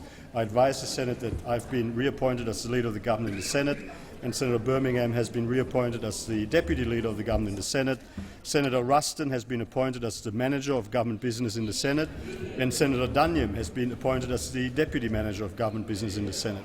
I can also advise that Senator Dean Smith has been re-elected as the Chief Government Whip in the Senate, and Senator McGrath and Senator Brockman have both been elected as Deputy Government Whips in the Senate. I congratulate those senators who have been appointed or reappointed to the ministry, as well as the 11 new senators who have joined us on this side of the chamber. I would also like to congratulate senators opposite who have been appointed to shadow ministerial or parliamentary roles, as well as those senators on the crossbench who were successful at the election. The government will continue to work with senators across the chamber to ensure the efficient and orderly management of the Senate and its business. I thank the Senate and seek leave to have the ministry list included in Hansard. Leave granted. Leave is granted. Senator Wong. Thank you, Mr. President. I seek leave to make a shortish statement. Leave is granted. Relating to party arrangements of the opposition. Thank you. I thank the Senate.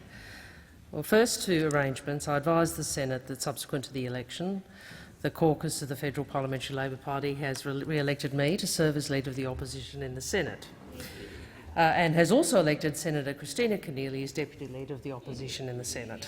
I acknowledge and thank Senator Don Farrell for his service and loyalty in that role during the life of the 45th Parliament. I further advise that Senator Urquhart has been re-elected to serve as Chief Opposition Whip in the Senate. Senators Ciccone and McCarthy have been elected to serve as Deputy Opposition Whips, and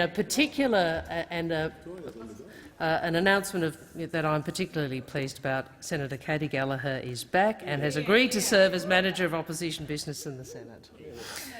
She'll be supported by Senator Kitching as Deputy Manager of Opposition Business in the Senate. I congratulate all senators on their appointments and acknowledge and thank former Senator Ketter, Senator O'Neill and Senator Chisholm for their previous service in respect various roles in the previous parliament. I also congratulate senators who have been elected or re-elected to this place, and I particularly welcome 5 senators on our side who have taken their seats in the Senate.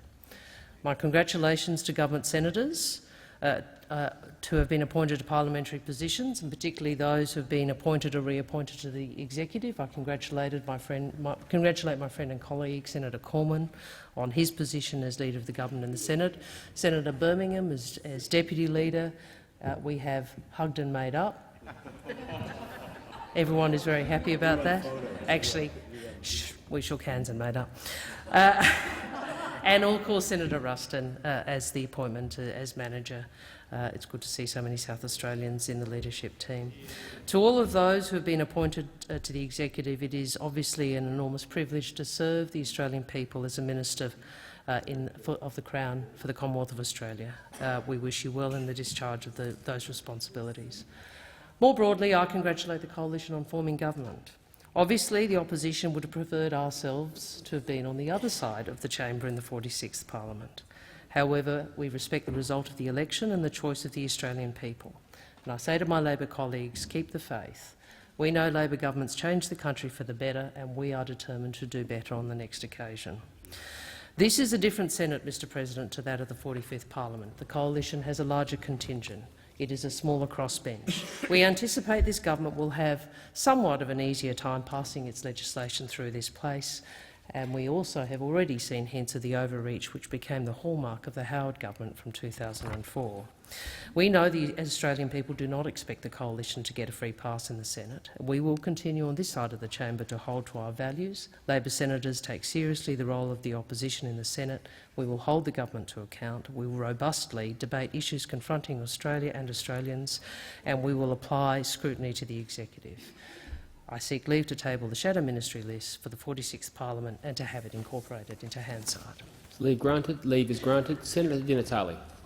Mr President, I seek leave to make a short statement relating to party arrangements for the Australian Greens. Leave is granted. Mr President, I advise the Senate that I continue as leader of the Australian Greens Parliamentary Party. I advise that Senator Larissa Waters and Adam Bandt continue as co-deputy leaders and that Senator Rachel Siewert continues as party whip. Senator McKenzie.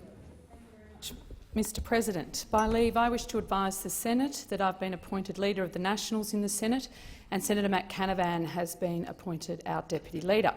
I also wish to advise that Senator Perrin Davies is now the Nationals Whip in the Senate, and we look forward to serving regional Australia in this parliament with our brand new Senate team, and look forward to serving with you all in the national interest. Thank you.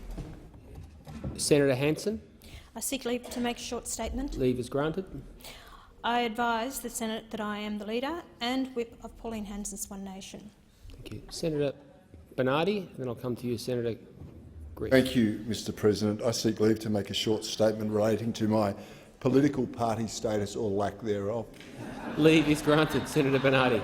Thank you, Mr President. I advise the Senate that due to recent circumstances I'm taking my place in this chamber as an independent senator. I also advise the Senate that I shall be designated as a whip for the purpose of Standing Order 24A relating to the selection of Bills Committee. Thank you. Senator Griff. Mr President, I seek leave to make a short statement Leave relating is to my granted. status as a senator. I advise the Senate that I am the whip for Centre Alliance. Thank you. Being no further announcements, call Senator Cormann. Thank you very much, Mr. President. Mr. President, I remind the Senate that it should now choose one of its members to be Deputy President and Chair of committees. Senator Wong. Mr President, I move that Senator Lyons be appointed Deputy President and Chair of committees. Are there any further nominations? As there are no further nominations, Senator Lyons is elected Deputy President and Chair of committees in accordance with the standing orders. Congratulations, Senator Lyons. Thank you, Mr President, and thank you to Senator Wong, our Leader, for the nomination, and thank you, colleagues in the Senate, for your trust in me in once again re-electing me as Deputy President of the Senate and Chair of committees. Thank you very much. Thank you, Senator Lyons, and congratulations. Senators, it is with— oh, sorry, Senator Cormann. Thank you very much, Mr. President. On behalf of the government, I congratulate Senator Lyons, a fellow senator from the great state of Western Australia, on her re-election or reappointment to this high office of Deputy President, and we very much look forward to her fair and impartial education of Senate proceedings over the next 3 years. Senator Wong. On behalf of the opposition, I also rise to congratulate Senator Lyons on being re-elected Deputy President and Chair of committees. She has been an excellent Deputy President, a diligent servant of this great institution of the Senate over the last 3 years, and I'm confident it will continue. And I also would note, in addition to her role as Deputy President in the chamber, she has also worked very effectively as an ex officio member of a number of committees of the Senate, which are very important to the functioning of this democratic institution. I particularly recognise her contribution as Chair of the Procedure Committee and Chairs Committee, and we look forward to her continuing her strong and effective work with you in the leadership of the Senate. Thank you, Senator Wong. Senators, it is with deep regret that I inform the Senate of the death on 16 May 2019 of the former Prime Minister, the Honourable Robert James Lee Hawke. I advise Senators that a condolence motion and the traditional courtesies for former Prime Minister Hawke will be considered tomorrow, Wednesday the 3rd of July. Pursuant to Standing Order 12, I lay on the table a warrant nominating the Senators Askew, Bernardi, Brockman, Brown, Faruqi, Fawcett, Fierravanti-Wells, Gallagher, Griff, Kitching, McCarthy, Stirl and Stoker as temporary chairs of committees when the Deputy President and Chair of committees is absent. Are there any documents to be tabled by the clerk? The clerk. I table documents pursuant to statute as listed on the dynamic red. Are there any notices of motion to be— Senator Keneally, any notices of motion to be given for another day? Or yes. Senator Keneally. Thank you, Mr. President. I give notice that on Thursday, 4 July, I shall move that a Joint Select Committee, to be known as the Joint Select Committee into the Public's Right to Know and Press Freedom, be established to inquire into and report on the appropriate balance between the public's right to know, the freedom of the press and Australia's national security, with particular reference to a. disclosure and public reporting of sensitive and classified information, including the appropriate regime for warrants regarding journalists and media organisations and adequacy of existing legislation, b. the whistleblower protection regime and protections for public sector employees, c. the adequacy of referral practices of the Australian government in relation to leaks of sensitive and classified information, d. appropriate culture, practice and leadership for government and senior public employees, e. mechanisms to ensure that the Australian Federal Police have sufficient independence to effectively and impartially carry out their investigatory and law enforcement responsibilities in relation to politically sensitive matters, and f. any related matters. Thank you. Senator Keneally. Are there any other notices of motion? There being none. Messages from the previous parliament have been received by the House of Representatives as indicated on today's dynamic red. I have also received messages from His Excellency the Governor-General notifying assent to 34 laws, details of which will be incorporated in Hansard. I have received letters nominating senators to be members of committees. I draw the Senate's attention to there being 2 nominations for the one position on each of the following committees: the Environment and Communications, Legislation and References Committees, the Finance and Public Administration, Legislation and References Committees, the Rural and Regional Affairs and Transport Legislation and References Committees. In accordance with the standing orders, ballots will need to be held to determine which one of the 2 senators who have nominated is to be appointed to each committee. I inform the Senate that the ballots will be held on Thursday, the 4th of July 2019. I call the Minister. Senator Ruston. I seek leave to move a motion to appoint members to committees. Is leave granted? Leave is granted. Senator Ruston. I move that senators be appointed to committees as set out in the document available in the chamber and listed on the dynamic red. Question is the motion moved by Senator Ruston be agreed to. Those of that opinion say aye. The contrary, no. The ayes have it.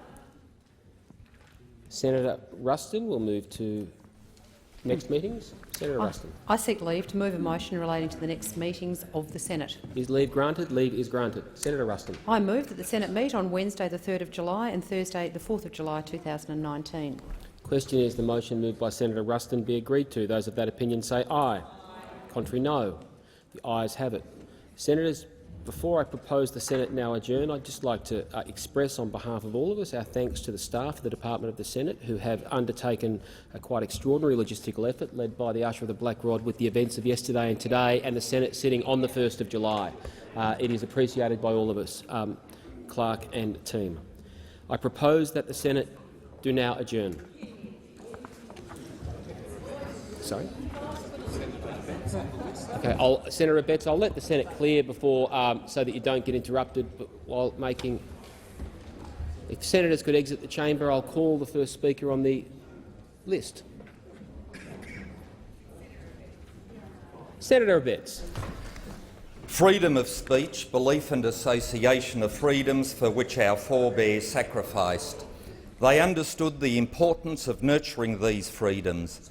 These freedoms have allowed us to explore, develop and nuance ideas, philosophical, political, scientific and religious, amongst others. Today, our society is in grave danger of losing this rich heritage, together with its attendant benefits. That is why I've taken this, the first opportunity the 46th Parliament has afforded me, to make a plea to defend our freedoms. To fail to do so is to squander the legacy bequeathed to us. Of late, we have been witnessing elements, some arrogantly, most others I'm surely naively motivated, but to the same effect, silencing, punishing and intimidating people with whom they disagree. Our universities, which should be the nursery of free speech, are often not only failing their own rich heritage in this regard, but actively destroying it. From students to senior lecturers, there is a growing list of shameful incidents. The contest of ideas and research methodologies should be encouraged, not punished. As Justice Vasta said in the Reid case, incredibly the university has not understood the whole concept of intellectual freedom. In the search for truth, it is an unfortunate consequence that some people may feel denigrated, offended, hurt or upset. It may not always be possible to act collegiately when diametrically opposed views clash in the search for truth. Intellectual freedom allows academics to express their opinions without fear or reprisals, and that, at its core, is what higher learning is about. We see the same corrosion of standards in sport. Rugby Australia's unprecedented and unprincipled dismissal of Israel Folau has become the latest ugly example. Mr Folau, our best rugby player, was sacked for taking to social media with a paraphrased quote from the Holy Bible. Rugby Australia now claims it was the threat of the withdrawal of sponsorship which motivated them, which turns the spotlight onto the corporate bullying while not excusing Rugby Australia's cowardice. The abuse of corporate sponsorship to manipulate team selection, especially on religious views, is reprehensible. Trying the same corporate ugliness on Izzy's wife, a sportswoman in her own right for supporting him, is reprehensible writ large. In an exercise of Orwellian proportions, these sports stars were targeted for exclusion in the name of inclusion and discriminated against in the name of tolerance. You don't have to agree with Izzy to agree with his right to express his religious views or his wife's right to back him. Today, it's Izzy's religious views and his wife's loyal support. Yesterday, it was Professor Reid's scientific views. Tomorrow, it might be someone's political view. The next, someone's environmental view. This is a fight for freedom of speech which impacts us all. The government must, and I am confident will, respond to the expressions of the quiet Australians on May the 18th and ensure our freedoms, which were bought with the highest of prices, are not sacrificed and squandered on the altar of political correctness. As Sir Robert Menzies so articulately encapsulated in We believe in the great human freedoms to worship, to think, to speak. Mr President, freedom is worth defending. Freedom is worth nurturing. Freedom is worth championing. As our national anthem extols, Australians all, let us rejoice, for we are young and free. Let's keep it that way. Thank you. Senator Lyons. Mr President, so I rise tonight I want to really pay particular thanks to our volunteers in the election campaign. I was the director of the campaign in Pearce, and despite us losing, and I congratulate Mr Porter on his election, it is important for me to recognise the many volunteers who gave up their time to help us nevertheless on that campaign. And I would like to show my thanks and show my deep appreciation to their tireless dedication, our Labor volunteers. And these are people right across the country who spent the last 18 months, in our case, on the ground, driven by their passion and their commitment to Labor values. These are people who saw our vision for the future of Australia and took it upon themselves to get out and fight for it. They were part of the volunteers across the country, but they went above and beyond for the sake of fairness and equality. I cannot thank them enough for standing alongside of us day after day, right up until well beyond closing at 6 p.m. on the 18th of May. And our volunteers are made up of ordinary Australians, but they do extraordinary things. Volunteers like Sonny Jones, who works FIFO, but made calls even when working on site, undeterred by his co-workers. To volunteers like Fred Williams, rain, hail or shine, he was out every day of the week, impatiently demanding for more doors to knock and always asking when he could come back. Volunteers like Lynn Zaccaro and Steve Applin, for whom distance didn't matter. They would drive for countless kilometres, sometimes over an hour, to lend a hand to our cause. And in particular, Lynn, there are many doors that you knock where it says, "Fierce dog, do not enter." That didn't even deter Lynn, a volunteer for homeless dogs. She valiantly opened every gate and never got a bite at all. Volunteers like Harry Brooking, Daniel Pengelly and Dylan Varis, time-poor university students who still manage to spend hours and hours talking to volunteers. I'd like to recognise these people and the hundreds of others who I got to know personally, who donated as much time as they could to volunteer for the Labor Party in the hope of a better future. And now on Saturdays and Sundays that I have my weekends back, I do miss them. I miss Fred and I miss Kim and I miss Daniel, I miss Lynn. I don't miss the fierce dog signs because, unlike Lynn, I never knocked on those doors. And I do thank them. And I also thank the team that work in my office who always go above and beyond: Fiona, Emma, Gemma, Andy, Sophia, Claire and Millie, who have stood by me in my role and will continue to stand by me as Deputy President. So I thank them once again, and I thank our volunteers in the Pierce campaign. Thank you. Senator Faruqi. And I rise today to show my solidarity with the people of Sudan, who are demanding an end to the human rights abuses and violence and a genuine transition to democratic civilian rule. In December last year, peaceful protests broke out across Sudan, calling for economic reforms and an end to the 30-year rule of the dictator Omar al-Bashir. This incredible social movement saw thousands of people put their lives at risk. Hundreds, perhaps more, were killed protesting the government. This culminated in the removal of Bashir, but the military and the promise by the Transitional Military Council to establish a civilian-led government. But the revolution has been betrayed. On June 3rd, soldiers and paramilitary forces attacked a pro-democracy sit-in, with many deaths, injuries, and shockingly widespread sexual violence and mass rapes. The militia's actions resulted in at least 118 deaths and 47 cases of rape, but many believe much more of these crimes were committed, and they remain unreported. Many of the bodies were found in the Nile River, with stones tied to their legs in an attempt to hide the evidence. Shockingly, this was happening during the holy month of Ramadan. Imam, a Sudanese Australian who was in Sudan at the time, describes the scenes, and I quote, "On the last day of Ramadan, the militia came into the city at around 3 a.m.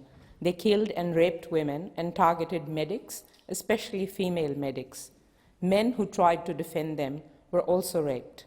The people who were able to run away ran away to the hospitals. It is a nightmare. It is a massacre." The situation is still dreadful. Protesters continue to be killed and injured by the military. The internet remains inaccessible, and the Sudanese community around the world, including here in Australia, remain anxious and concerned about the welfare of their families and their friends. Sudanese Australians have been at the forefront of the Sudanese diaspora in demanding accountability and an end to military rule. Around Australia, many protests have been organised, in many cases led by the youth. Wearing blue to honour the memory of Mohammed Matar, a protester that was killed on June 3, attempting to protect two fellow women protesters from attack. They have openly called for an end to the repression and independent investigation into crimes, and of course, civilian rule. One protest in Canberra, while focused on the Sudanese embassy, was also directed at the Saudi, the Egyptian, and the United Arab Emirates embassies over their role in supporting the Transitional Military Council, including with weapons and other support to the Sudanese military. Just on Sunday, communities across Australia and the world joined together in a global protest. The Declaration of Freedom of Change calls for a democratic and peaceful Sudan. for the empowerment of women, protection of the environment, and an end to Sudan's civil wars. This is a platform put together by Sudanese civil society, including trade unions, student associations, feminist groups, and political parties. There can be no delays to democracy. We cannot let the revolution be betrayed any further. There must be an independent United Nations investigation into the crimes that have happened. Australia has a role to play in this. We can use our seat at the UN Human Rights Council to call for an investigation. To date, all Sudanese Australians have heard is silence from us, from this government, and that is just not right. The Greens will always support and speak out for grassroots democracy, peace, and non-violence. I want to finish by paying tribute to the women of the revolution. Many of you would have seen the photo of Ala Salah, a young woman who became a symbol of the movement when a photo of her leading the protesters atop a car went viral. As in many revolutions, women have been at the forefront of the movement in Sudan, even when they have the most to lose, when a military uses rape as a weapon. I have nothing but the utmost respect and admiration for my sisters in Sudan, putting their lives and their bodies on the line for justice. But they shouldn't have to do so. So today I urge the government to take diplomatic action to support a democratic Sudan and to push for an international investigation into human rights abuses. Thank you, Senator Faruqi. Senator Stoker. Madam Deputy President, I rise to reflect on the contributions of a very special woman, Jenny Russell, to the Queensland Liberal National Party. Jenny passed away from a malignant brain tumour on the 25th of May this year, leaving a huge void in the lives of the family and friends and the community of the LNP. Jenny really did educate me all about regional Queensland, its strengths and its challenges, from the very first time we met. That was the nature of her generous soul. I was honoured to have her support and wise counsel to guide me as I have grown, and I'm saddened to lose a mentor and a friend. She was only 66 years of age. The blessing is that I have had the opportunity to know her kindness, her blunt humour, and her passion for rural life. Before I celebrate Jenny, I'd like to say something about the cruel disease that is brain cancer. In my lifetime, breast cancer has gone from being a fatal diagnosis to one which has one of the highest success rates for treatment if detected early. Bowel cancer and skin cancer are going the same way. We even know the causes of these cancers, and we can adjust our lifestyle to an extent accordingly to reduce our risk. In 2017, our Health Minister, Hunt, pledged $50 million from the Australian government in match funding for the Australian Brain Cancer Mission. Setting a goal like the Australian Brain Cancer Mission is the first step in a journey of successes and failures on the road to finding the cause and hopefully improving treatments and cure rates. Jenny Russell was first and foremost a bushie. Born in 1953, she grew up in Swan Hill Blackall in the Central West. She was educated at home by correspondence before going to boarding school, and then later to university before she went into teaching. She left teaching and entered politics when she was employed as a research officer in 1983 for the Queensland National Party, beginning what became a long affiliation with the non-Labor side of politics and a strong contribution to regional Queensland. Her life changed dramatically when her mother Jackie died in a car crash in 1985. Jenny gave up work in Brisbane and took on the partnership of the family stud and commercial cattle business, restoring it to being one of the state's leading Santa Gertrudis producers. She went on to serve on the Beef Australia board for 14 years until 2018, and she was rewarded with life membership for her work.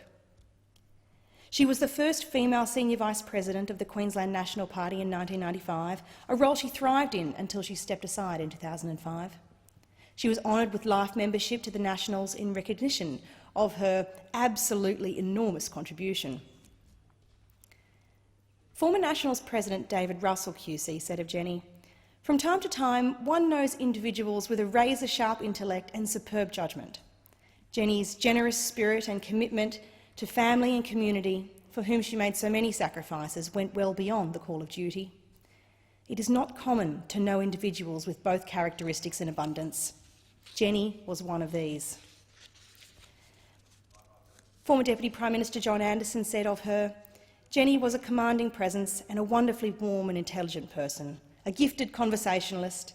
I found her one of those people that you genuinely looked forward to seeing." Regional and agricultural policy development were her passion. She was a member of the Liberal National Party's Policy Standing Committee, and a lasting legacy was her contribution to the LNP's 2012 land tenure submission. Poet George Essex Evans, who was a favourite of Jenny's, put best, I think, the spirit of the women of the West, women like her, in this poem. The wide bush holds the secrets of their longings and desires, when the white stars in reverence light their holy altar fires. And silence, like the touch of God, sinks deep into the breast. Perchance he hears and understands the women of the West. Vale, Jenny Russell. Godspeed. Thank you, Senator Stoker. Senator Roberts. Deputy President, this is not my first speech, but before I go any further, I would like to congratulate you on your appointment and best wishes in service to the Senate. Thank you. As a servant to the people of Queensland and Australia, I would like to discuss some of the lessons I learned in my break from the Senate, because it's different the way I see the state and the country after having been in here. And I'm much more attuned to listening to what people are saying and much more observant. And I can pick up more of the cues now, because the people are not happy with this parliament, not at all happy. Not just the matter of the rabble that is in question time, not only in the House but especially in the Senate. They expect better from the Senate. But also the putting down of people instead of debate, the use of ad hominem attacks, the smears, the innuendos, and anything but data and facts. People are very, very disappointed with the way this Senate and House of Representatives operates. Perhaps that's why, in the House of Representatives, One Nation's vote in the last election, despite many setbacks, increased 150%. And that's one of the highest votes of any party. Centre Alliance and the Labor Party fell considerably. The Liberals, despite a success, and we congratulate them for that success, despite that success, their vote dropped 1%. And as I can summarise what the people of Australia were thinking, they said the Liberals do not deserve to govern, but Bill Shorten does not deserve, but Australia does not deserve Bill Shorten.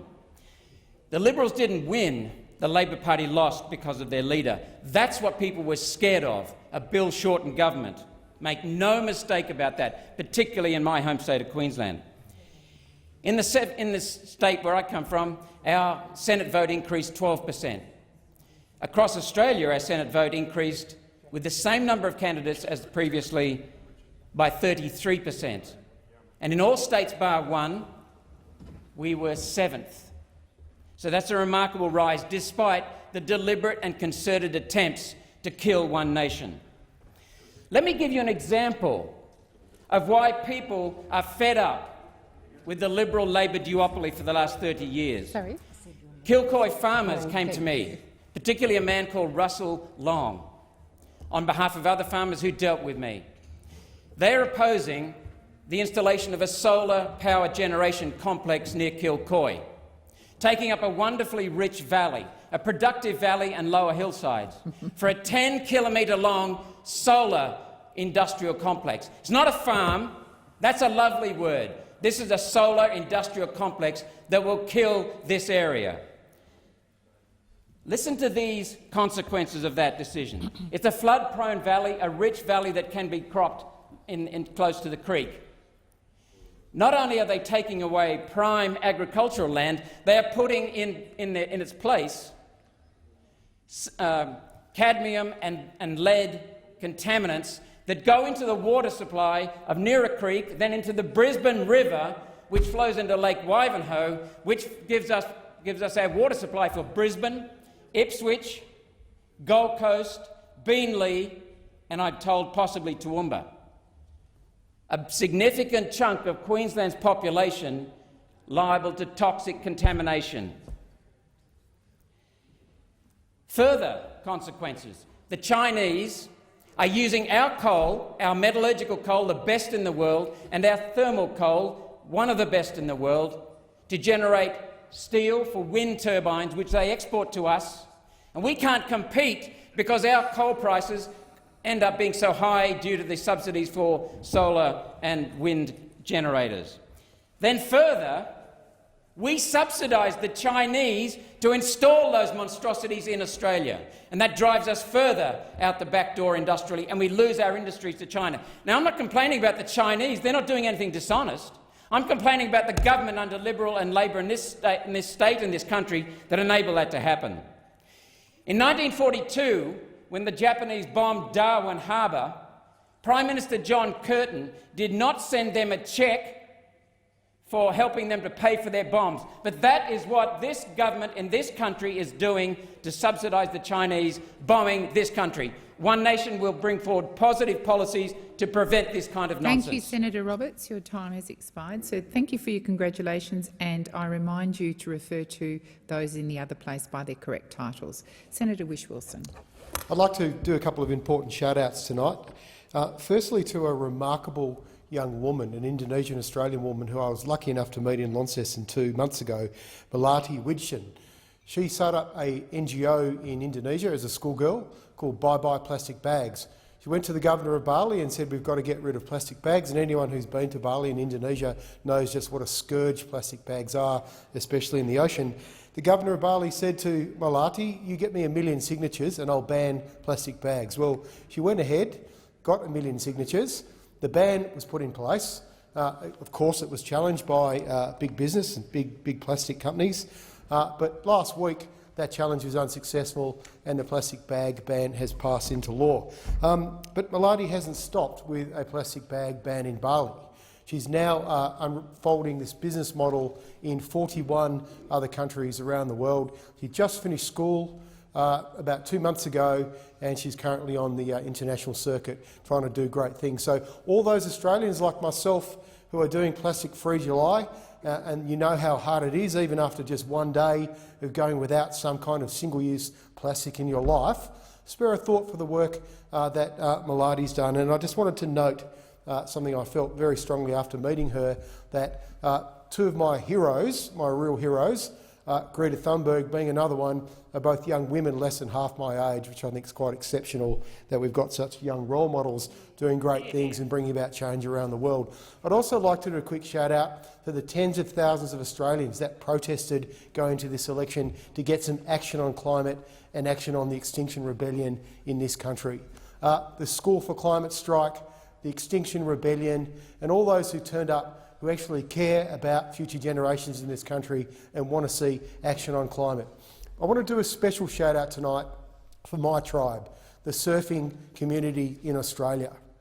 We have seen unprecedented protests all around the country. Paddle-outs in most towns, surfers a long way from the Great Australian Bight, standing up for clean and healthy oceans, standing up for action on climate, saying that a future of fossil fuels is a future that needs to be phased out. Order. Thousands of Australians. I don't need to be rescued, Deputy President. I'm quite happy, thank you very much, to take these interjections from the Minister for Coal, in this chamber, who does everything he can to take the donations from the coal industry and come in here and do their bidding. Well, you should listen to that lone protester who had the guts to speak out in front of the hundreds of the most powerful people in this country today to find a voice for the millions of Australians that want to see action on climate and tell you business as usual is not an option. For these surfers around this country, I want to say thank you. Thank you for standing up, for the fight for the Bight Alliance, the people at Wilderness Society South Australia, to Sea Shepherd Australia, to the Bob Brown Foundation, to Greenpeace, to Surfrider Foundation, and to companies like Patagonia, responsible, ethical companies that are doing the right thing by future generations and the environment. Thank you for standing up, and thank you to the surfing community, to writers like Sean Doherty, the leadership they're showing on this issue, for pro surfers like Ace Bucket from Queensland, who has the best backhand, I think, in the world and on the WSL. In fact, thank you to the World Surfing League for also putting up posts on Instagram about Fight for the Bite and how many Australian surfers are standing up saying, this is not the future, we don't want to see this kind of pollution or the risk to our coastlines, we want to see a future free of fossil fuels, enough is enough. Thank you to Thomas Victor Carroll, a childhood hero of mine, one of the best surfers this country has ever produced, for his advocacy. Thank you to Heath Jozza, who travelled to Norway, and the many other surfers that joined him to protest at Equinor's AGM. Thank you to the thousands of surfers from all demographics and all walks of life on the coastlines of this country. My tribe, Acting Deputy President, thank you for standing up. You will make a difference on this issue. Equinor just got a slap in the face last week. They've been told to go back to the drawing board. Senator Canavan, no matter what he does to try and help the fossil fuel in this industry, will not be able to stand in the way of this wave. There are surfers riding this wave of change, Senator Canavan. Whether you like it or not, you are going to get wiped out and swamped by the change that is coming. Be ready for it is my advice. Be ready for it. Ordinary Australians are finding their voice and are taking action. Thank you, Senator Whish-Wilson. Your time has expired. Order. Senator Fierravanti-Wells.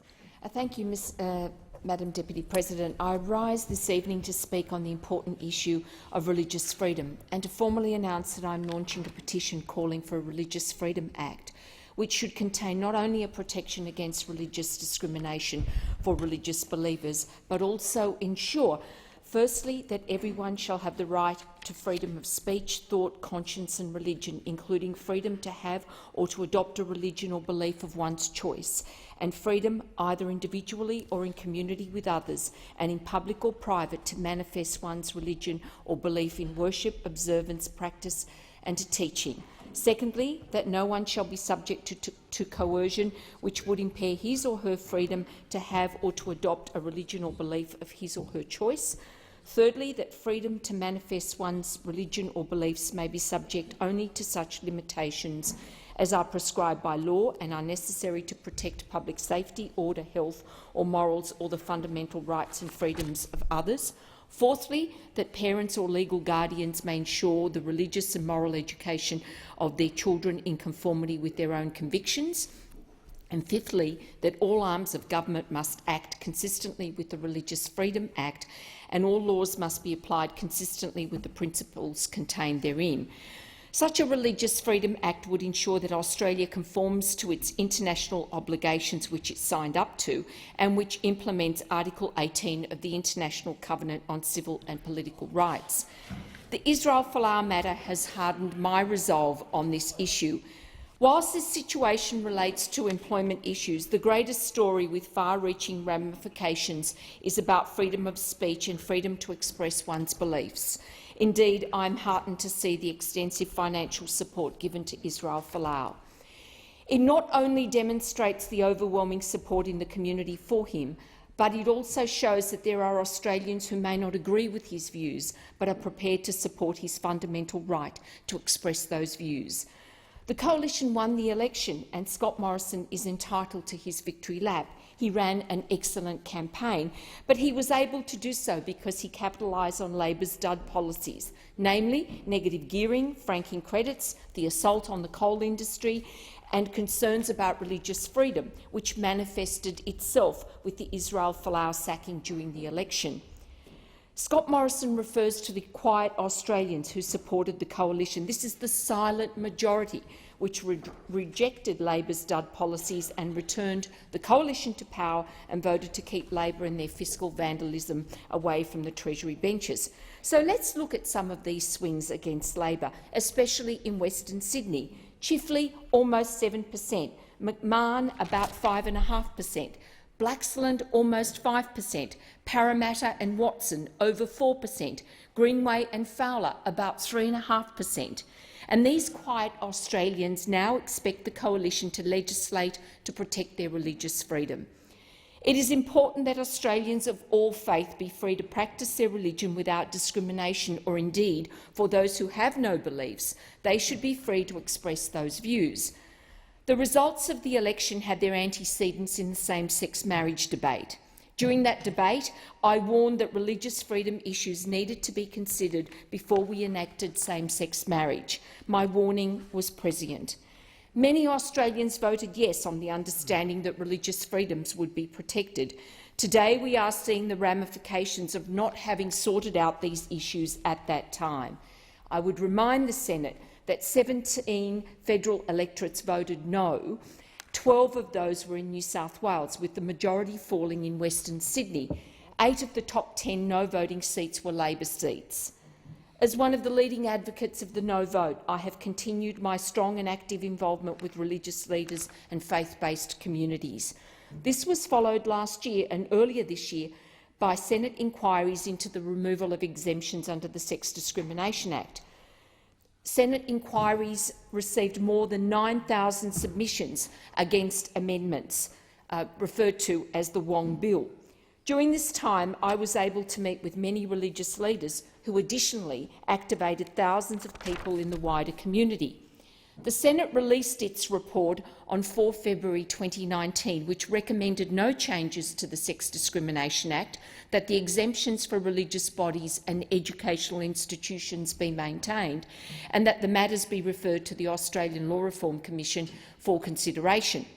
Just prior to caretaker, the Attorney-General referred certain recommendations of the Ruddock Review to the ALRC, including state jurisdiction exemptions, domestic legal frameworks, employment in religious schools, and exemptions and interaction with religious belief or activity regarding discrimination, including amending the Racial Discrimination Act or enacting a Religious Discrimination Act. The Israel-Folau issue has heightened already existing concerns about incursions on religious freedom. Ordinary people of faith now understandably are asking the question, if I quote the Bible, will it get me into trouble? This is now the discussion at the kitchen table for Australians who hold religious beliefs. We need to make sure that religious persecution of Israel-Folau does not happen again.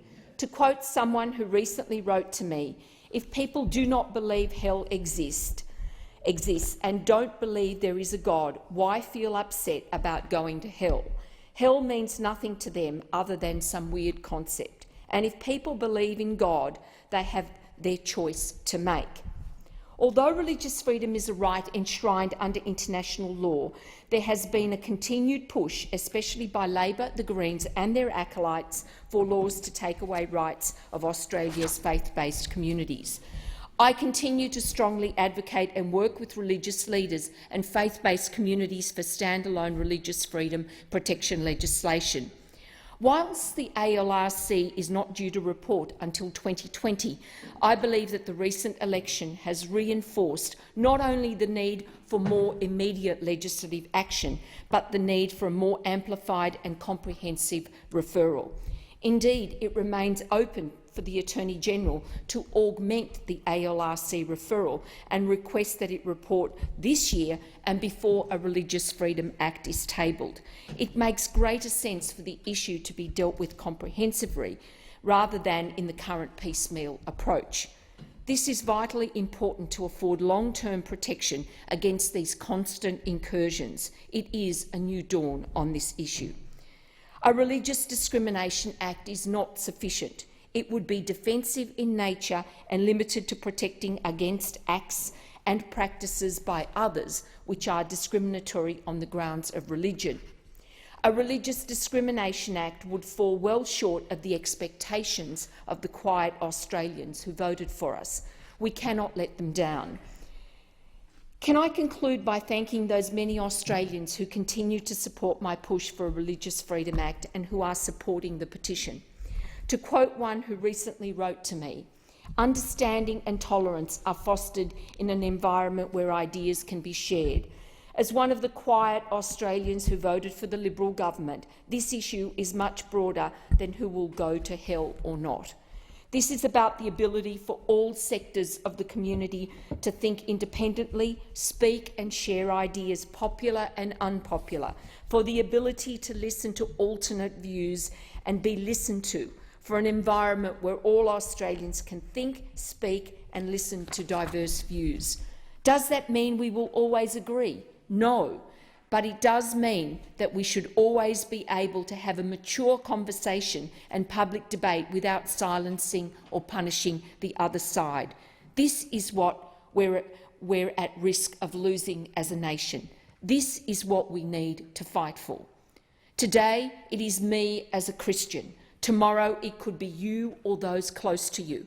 And this is why so many Australians are weighing in to support Israel Folau. This is not just about freedom of religion for a select group, but freedom of thought, conscience and belief for all Australians.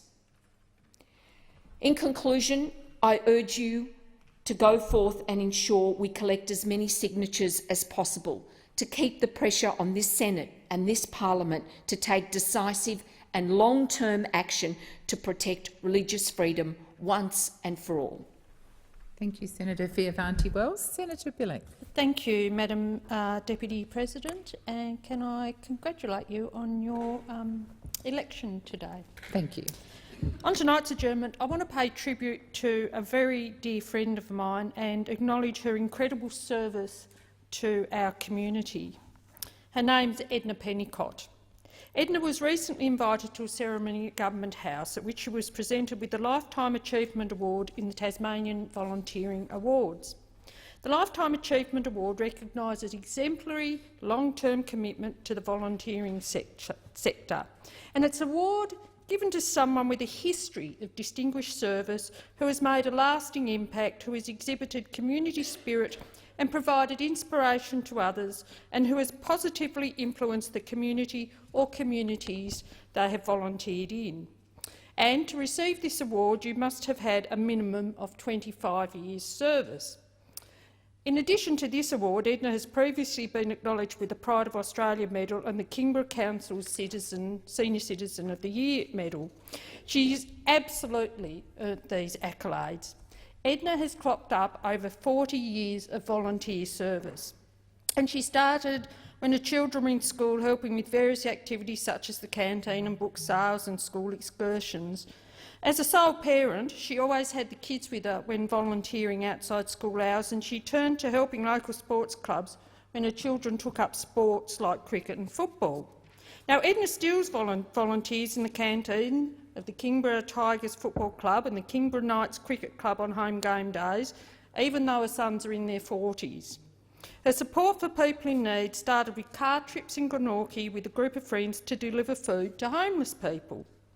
Now, this is some years ago, and in 2013, to provide a formal structure to the charity work she'd been doing for many decades beforehand, Edna established the charity Kingborough Helping Hands. Since then, she served as the charity's president. Kingborough Helping Hands, or KHH for short, is named for the municipality of Kingborough, just south of Hobart, and this is where their work is primarily focused. Now, I must add here, I consider it an absolute privilege and honour to be not only patron of that organisation, which I have been for many years, but I'm also a very active committee member. This charity has achieved so much for the local community, despite having no paid staff and having received very little in government financial support. One of the main activities of KHH is to deliver care packages to people who have fallen on hard times. Now, the average package value is about $100, and that typically includes food and essential household items, things that people would rely on for their day-to-day living. The packages are put together with items donated by local businesses and community members, or, more importantly, purchased with funds raised by Kingborough Helping Hands. Around 3 or 4 packages are given out in a typical week, most of them delivered by Edna, who's in her 70s. I'm sorry, Ed, but I'm going to say it out there. And Edna also collects most of the goods that go into them, does the shopping, stores the goods. On top of this, another 200 to 250 packages are put together during the Christmas holiday season and given out to people in need. A big focus for these packages is providing Christmas gifts to people who either have difficulty affording a gift or would not usually receive one because they are socially isolated. Last year we gave out over 360 Christmas hampers. We also gave out over 300 presents for children on top of the hampers. As KHH doesn't have any of its own storage facilities, the rooms and hallways of Edna's house are packaged with donated gifts in the lead up to Christmas. And Eddie's just got a little govy 3-bedroom house. There's nothing suave about it, nothing upmarket about it, but I tell you that house is an activity. It's just non-stop activity there from about 7 in the morning till often 9 or 10 at night. My office also acts as a collection point for donations to KHH, and every year the boardroom in my office also fills up with donated gifts. As well as giving packages to individuals, KHH also gives household essentials to local women's shelters, including Gyra House, which is in Kingborough, and the Annie Kenny Young Women's Refuge.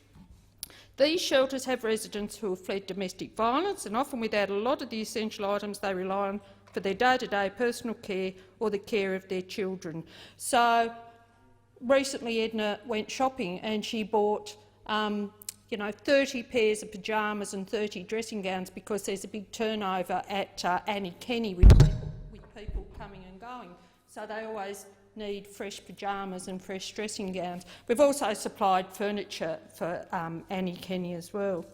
And one of the other things that Edna is the boss of, the queen of, as we like to say to her, is the Kingston service, or the Kingborough Helping Hand service, of the Louise Van.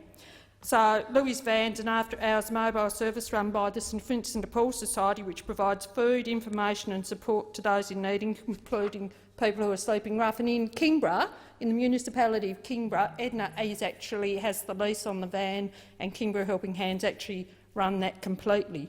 So every week, Edna and various other people cook for the van. We take out hot meals, we take out hot soup, we take out meals for people to take home.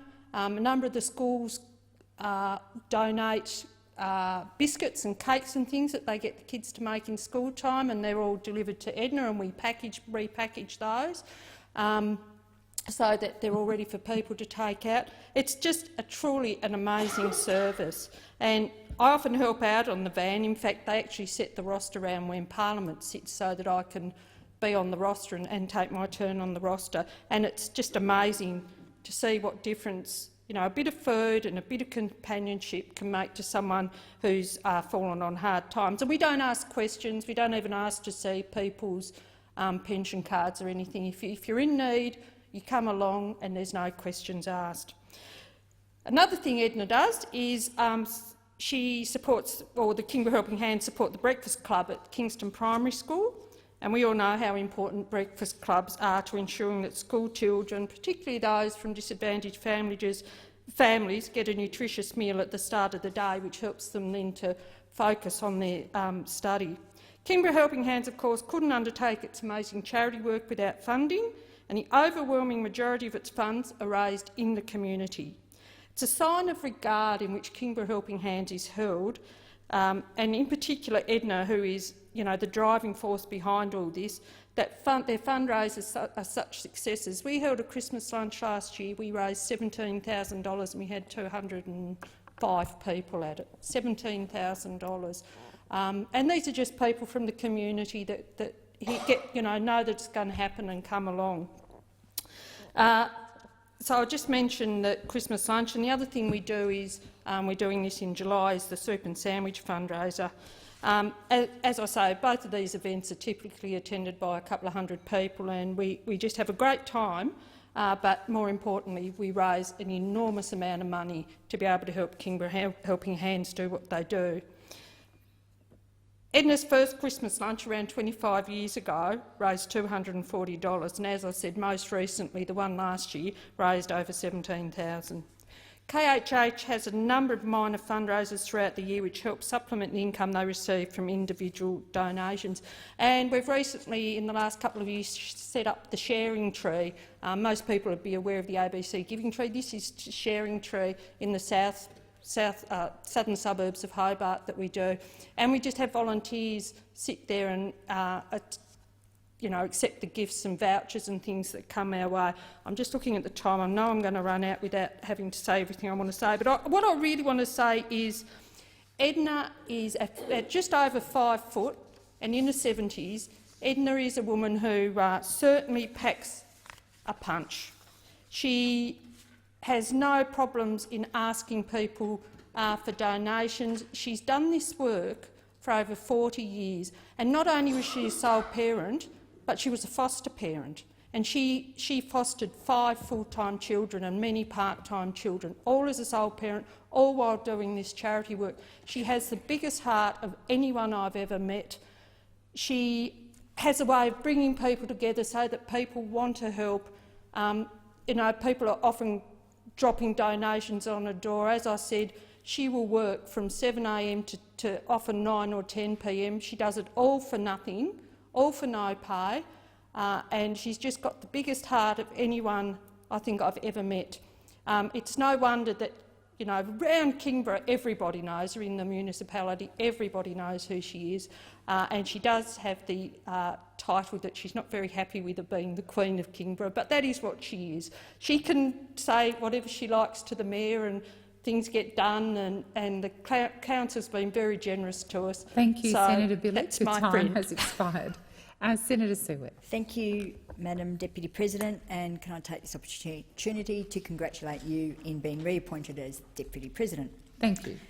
I rise tonight to speak on the very urgent matter of youth justice and the need to raise the age of criminal responsibility in this country.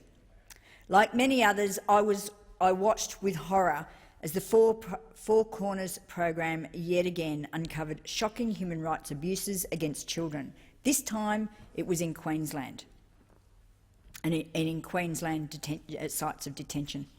The program reported that hundreds of children are being held in adult maximum security watch houses across Queensland, most of whom have not been convicted. It appears we have learnt nothing from the lessons from Don Dale, Parkerville and the Royal Commission into the Detention and Protection of Children in the Northern Territory, which made 227 recommendations. Many of these children are too young many of these children are very young children in detention. Children across Australia continue to experience appalling conditions in youth detention facilities. They are subjected to verbal abuse, restraints, force and isolation.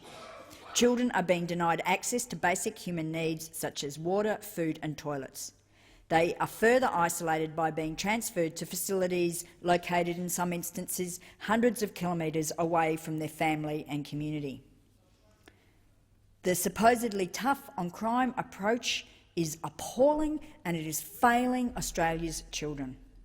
Youth detention can have a devastating and lifelong impact on a child's psychological and physical health and risks re-traumatising young people. This is compounded with detention centres that are not fit for purpose, understaffed and under-resourced. The majority of children currently in detention around Australia are on remand. Their matters are still in court and they have not been found guilty of any criminal activity. Children who are held in detention while awaiting sentencing are particularly vulnerable. These children are separated from their family without access to therapeutic programs. They are also more likely to receive a sentence of imprisonment than a young person released on bail. All young people have the right to fair bail conditions that take their age and circumstances into consideration. Each year, Australia locks up around 600 children under the age of 14 years. These children are locked up in youth detention centres, by and large. Nearly 70% of these children are First Nations children, with First Nations youth 25 times more likely to be in youth detention than non-Indigenous young people. The practices embedded in our juvenile justice system are contributing to the criminalisation of First Nations young people. In 2017, the UN Special Rapporteur on the Rights of Indigenous Peoples found that routine detention of First Nations children was the most distressing part of her visit. Her report noted that it is wholly inappropriate to detain children in punitive rather than rehabilitative conditions, and that First Nations children are especially being punished for being poor, and in most cases, prison will only perpetrate the cycle of violence, intergenerational trauma, poverty and crime. This, in our opinion, is a shameful indictment on our justice system. We must work with First Nations peoples to do better for First Nations young people in this country. It is now 3 years since the Northern Territory Royal Commission started and 18 months since the Commission tabled its report. Since then, the Territory Government has repeatedly backtracked on its commitment to implementing the recommendations and findings of the Royal Commission. What's even worse is that the Territory Government has chosen to go against key recommendations by passing retrospective amendments to the Youth Justice Act, amendments that they'd made to address some of the recommendations they've now backtracked on and undone. The Northern Territory Royal Commission gave us a roadmap of 227 recommendations, many of which can be used and just implemented in other states. In other words, we have some of the solutions here. We need to be implementing them. We need to be implementing these recommendations in the Territory and in other states. And in particular, we need to focus in the Territory on decommissioning the Don Dale Centre and the Alice Springs Youth Detention Centres, both of which came under intense criticism in the Royal Commission. It also includes raising the age of criminal responsibility. The recommendations also included increasing the age of criminal responsibility to 12 and only allowing children under 14 years to be detained for serious crimes. The Commission made many other important recommendations, including increasing diversion and therapeutic approaches to youth justice, developing a new model of bail, providing place-based services to families and ensuring detention is only ever used as a last resort for people up to the age of 17 years old. Not only did the Commission make a large number of recommendations, but a lot of the evidence given to the Commission is very worthwhile reading and taking into account and implementing and taking on board what those submitters said. One of the key changes to ensure that children are not in detention is, in fact, stopping them being in there in the first place. And part of doing that, and a critical part, is raising the age of criminal responsibility to 14 years across this country. That should be a minimum. It is unthinkable that children as young as 10 are being charged, brought before courts, sentenced and imprisoned, and ending up also in adult prisons. These are formative years during which the child's brain is undergoing growth and development. Furthermore, we are breaching our obligations under international human rights law, including the Convention on the Rights of the Child.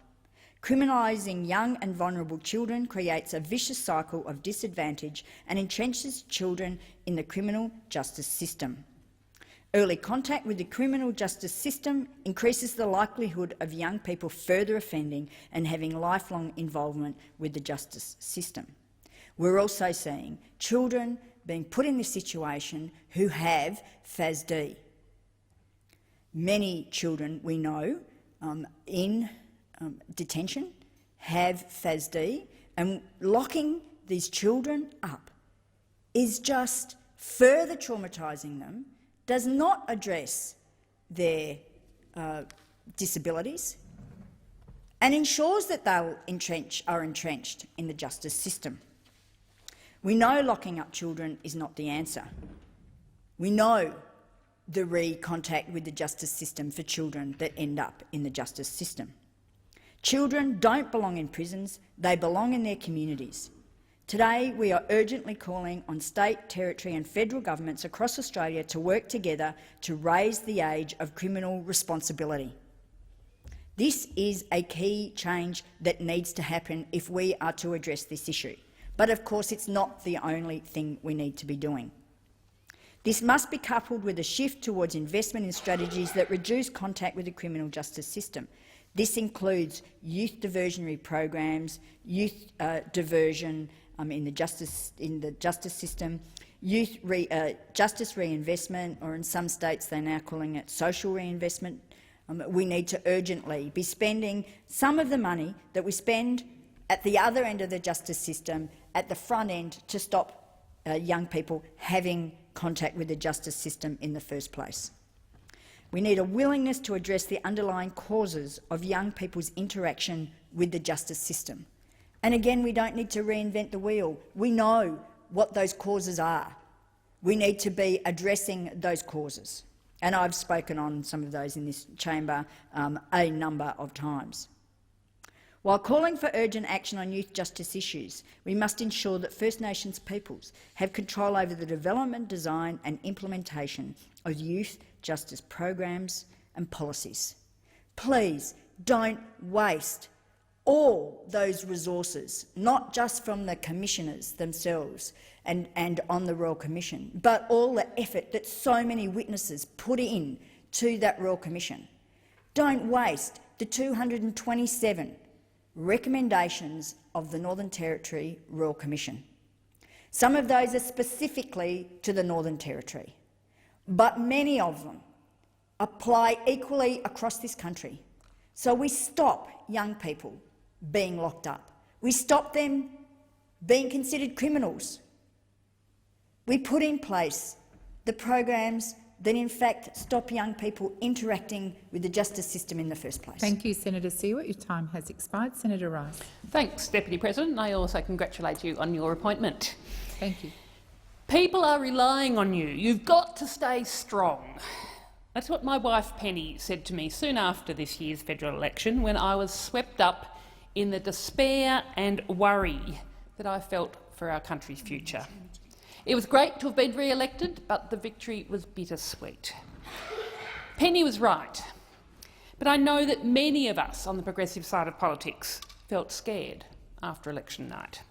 We were scared for those still languishing on Manus Island and Nauru, scared for what another 3 years of a coalition government will mean for people struggling on New Start, scared for what will become of our environment and the more than 400 threatened animals and birds that are heading for extinction in Australia, and scared for those of us in the LGBTIQ+ community, and that our rights seem to be yet again under attack by this government, and scared because of the perpetual stalling on First Nations justice and truth-telling and recognition of sovereignty, and deeply, deeply scared to sit with the knowledge that the world is in a climate emergency while we have a government that is addicted to coal and gas. But we must be resilient to setbacks. We must take stock, stay optimistic and hopeful, even when things look tough. We must, in short, persist. I spend a lot of time imagining the future. I have hope and belief that by working together we can create a better world, and I know it's possible. One of my favourite quotes is from Arundhati Roy, and it says, "Another world is not only possible, she is on her way.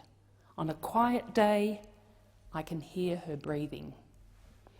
Imagine a world where nature is protected and valued for its own sake, rather than being abused and destroyed for the sake of profits for big corporations. A future where we stand with First Nations peoples, a future where LGBTIQ+ people and people of colour and disabled people are equal and celebrated. A peaceful future, a future where the climate emergency is over, where coal and gas and oil are fossils of the past, where people are positive and optimistic about a thriving, healthy and safe planet. This could be our future, and it's the future we need to keep fighting for. And first of all, we must refuse to accept the corruption of our democracy It's a system that works for big corporations rather than the rest of us, and it holds us back from real progress on almost every issue. Corporate influence has a chokehold grip on both the Liberal and the Labor parties. This is a system that allows big corporations to make huge political donations to politicians who are absolutely getting something in return. Property developers, big banks, gambling corporations and mining giants have received billions of dollars of favourable policy decisions from Liberal and Labor governments. And just last week, we've seen yet another example of the revolving door of MPs turned lobbyists, with former Defence Minister Christopher Pyne's new job with consulting giant EY to advise the firm on, yes, expanding its defence business.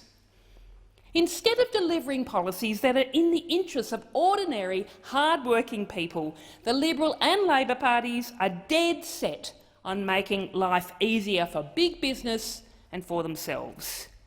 The Greens will fight to ban political donations and ban MPs and senior staff from accepting lobbying jobs. But while we work for the structural change needed to overhaul our democracy, we cannot afford to miss a beat when it comes to the current agenda of the Morrison government. This government has made its priorities for the next few weeks of Parliament clear.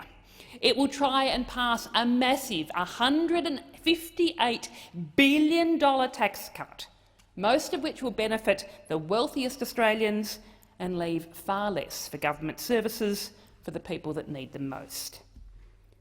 Yet, just yesterday, Prime Minister Morrison got an $11,000 pay rise, on the same day that penalty rates were cut for retail and hospitality workers.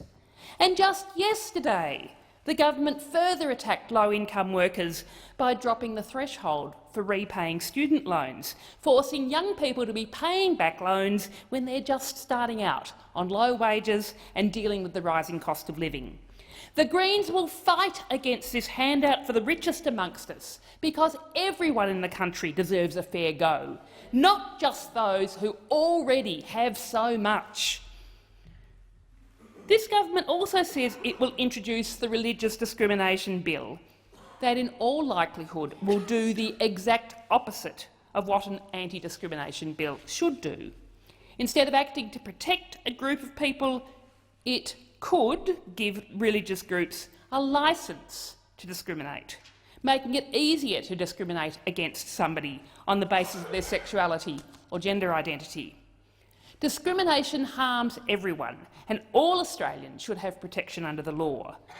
Yes, people of faith should be free to practice their religion without fear of harm or prejudice. But in this case, the government's proposed religious discrimination bill looks like it's going to be a Trojan horse to enshrine more discrimination into law. And the Greens will fight this attack on Australia's fair values of equality and fairness. But the biggest fight ahead of us, not just in Australia but worldwide, is dealing with our climate emergency. Think about this for a moment. We are living in a climate emergency, and neither Labor nor the Liberal Party is acting that way. What do you do in an emergency? You act immediately and you act boldly. You do everything you can to fix it, because it's serious. For decades, climate scientists have been telling the world that human-made climate change is happening and we need to act. But we no longer need to just trust the data and the experts. We can see the climate crisis unfolding around us. Just look around Australia over the last 6 months. The hottest January on record in Australia, the hottest March on record, the hottest start to the year on record. South-eastern Australia suffering one of the worst droughts on record. 2 massive fish kills in the Murray-Darling Basin, and 23,000 flying foxes falling dead out of the sky one hot summer afternoon in Queensland. And then, around the world just this week, we've seen an intense heatwave engulfing Europe, with France recording an all-time high temperature of 45.9 degrees C. This is scary, and it can be hard to see a way through when we have a government that is unwilling to take the action that's needed.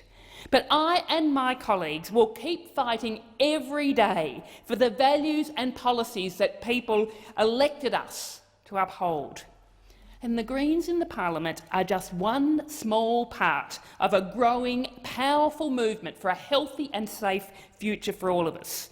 All around Australia, we see the amazing work of activists and change makers, the student climate strikers, standing up for their future and providing the leadership that parliamentarians should aspire to.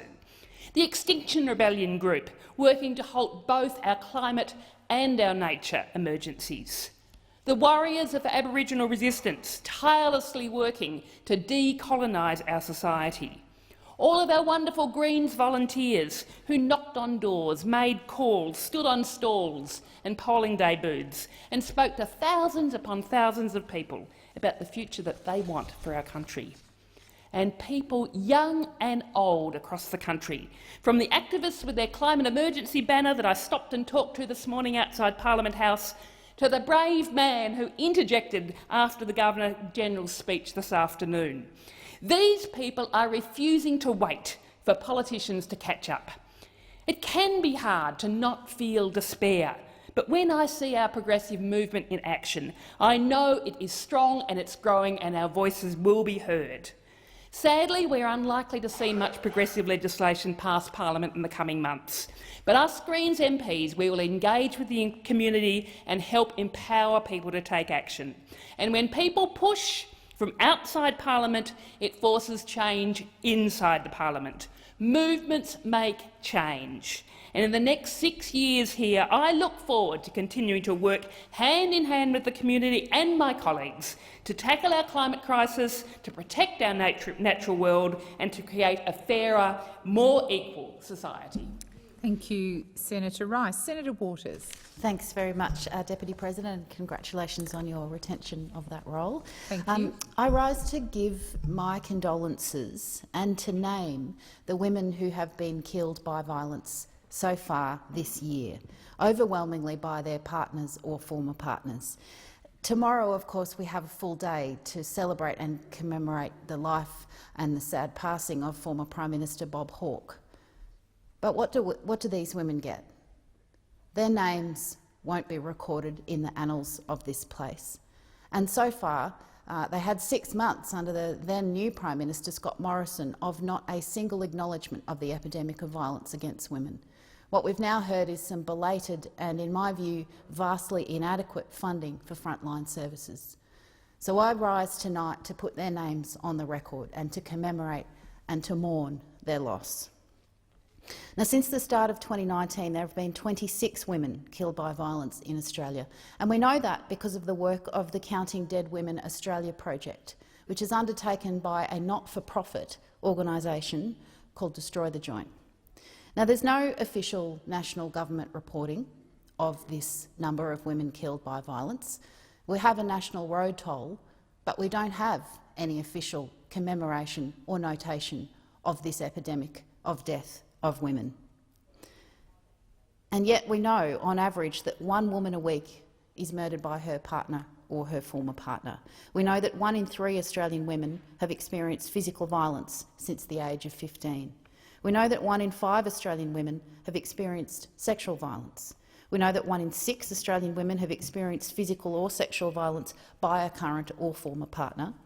And we know that 1 in 4 Australian women has experienced emotional abuse by a current or former partner. Australian women are nearly 3 times more likely than men to experience violence from an intimate partner. There's growing evidence that women with disabilities are more likely to experience violence, and Aboriginal and Torres Strait Islander women report experiencing violence in the past 12 months at 3.1 times the rate of non-Indigenous women. And we know that in 2014-15, Indigenous women were 32 times more likely to be hospitalised due to family violence than a non-Indigenous woman. Now, I will name these women in just a moment, but it is clear what we need to do to tackle this epidemic.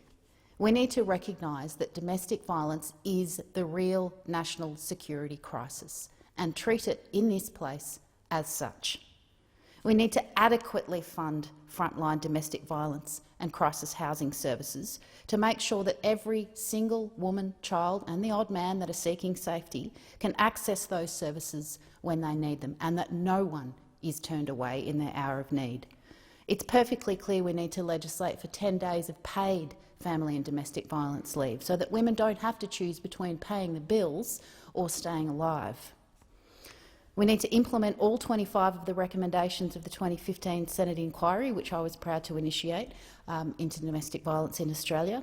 And just like the road toll, we need to maintain and publish an official real-time national toll of women killed by violence in Australia.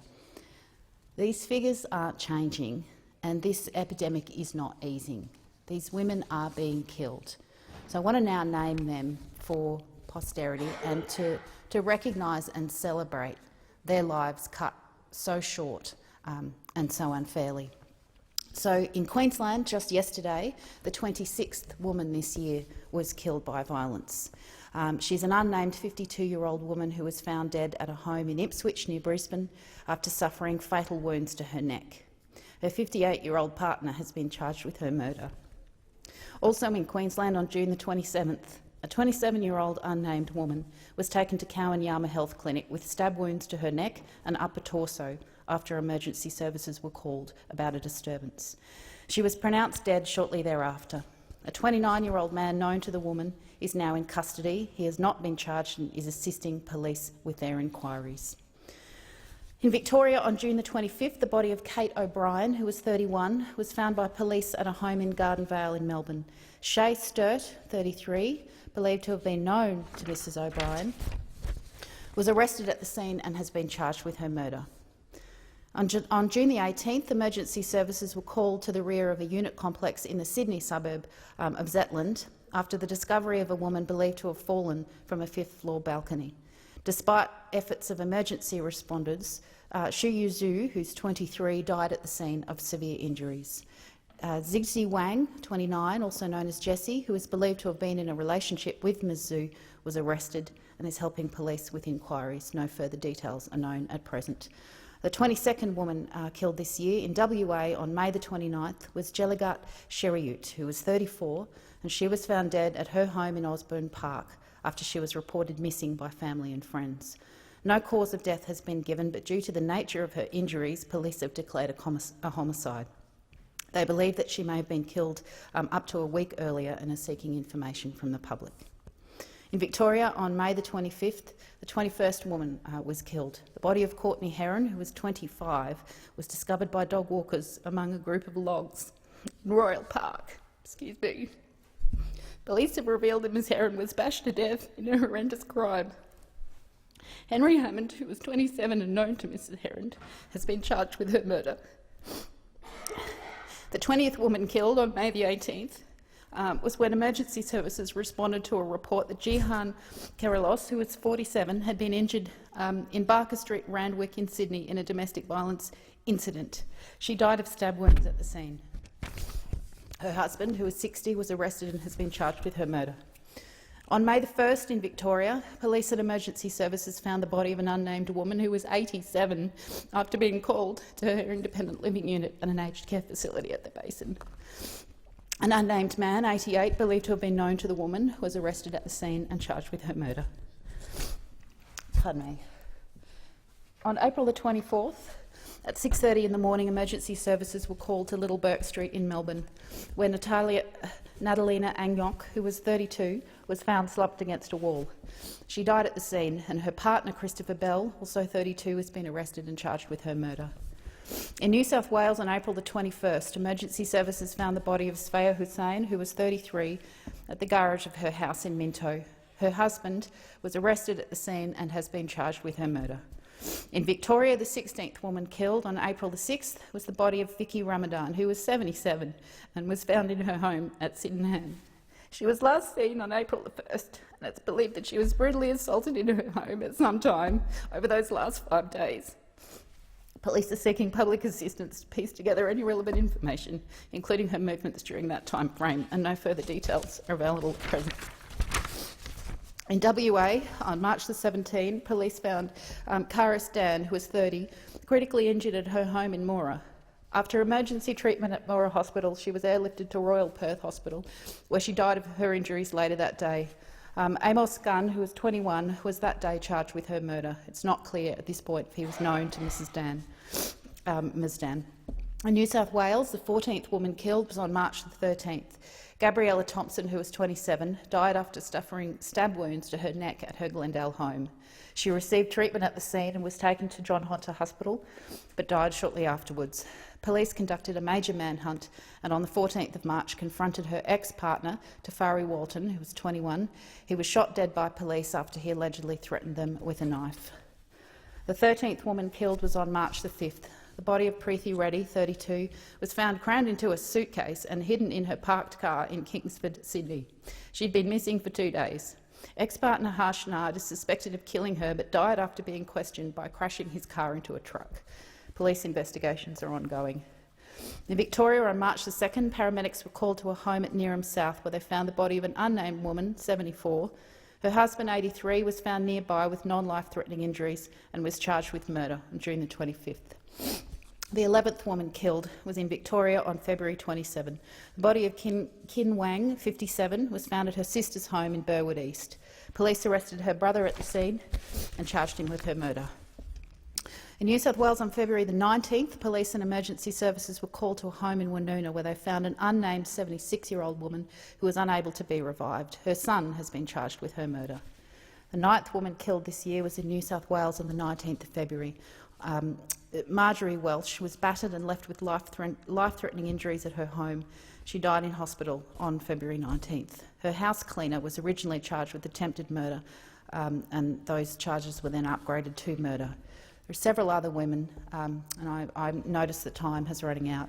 Tamara Farrell, 31, Megan Curley, who was aged 40, an unnamed woman aged 63, a woman aged in her 40s, a woman aged 49, an unnamed 31-year-old woman, a 21-year-old woman and a 30-year-old woman. This is a national emergency and this is the real national security crisis. Let's fund the services who help respond to these women in need and who do the work to prevent the culture that sees these figures. The women of Australia have had enough.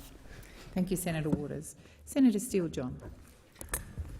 Well, let me first congratulate you, Madam President, on your re-election to the position of Deputy President. I return to this chamber filled with hope and with energy.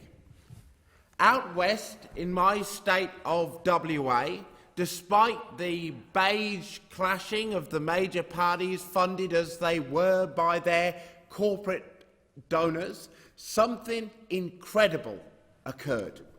Thousands of people, motivated by a desire to see urgent action to get corporations and their influence out of our democracy and to get proper action on climate change, came together and joined our Green movement in one of the biggest campaigns that has been run in the over 30-year history of the Greens in WA. Together, we knocked on over 60,000 doors. We made 25,000 phone calls talking to people in community about the issues that mattered to them.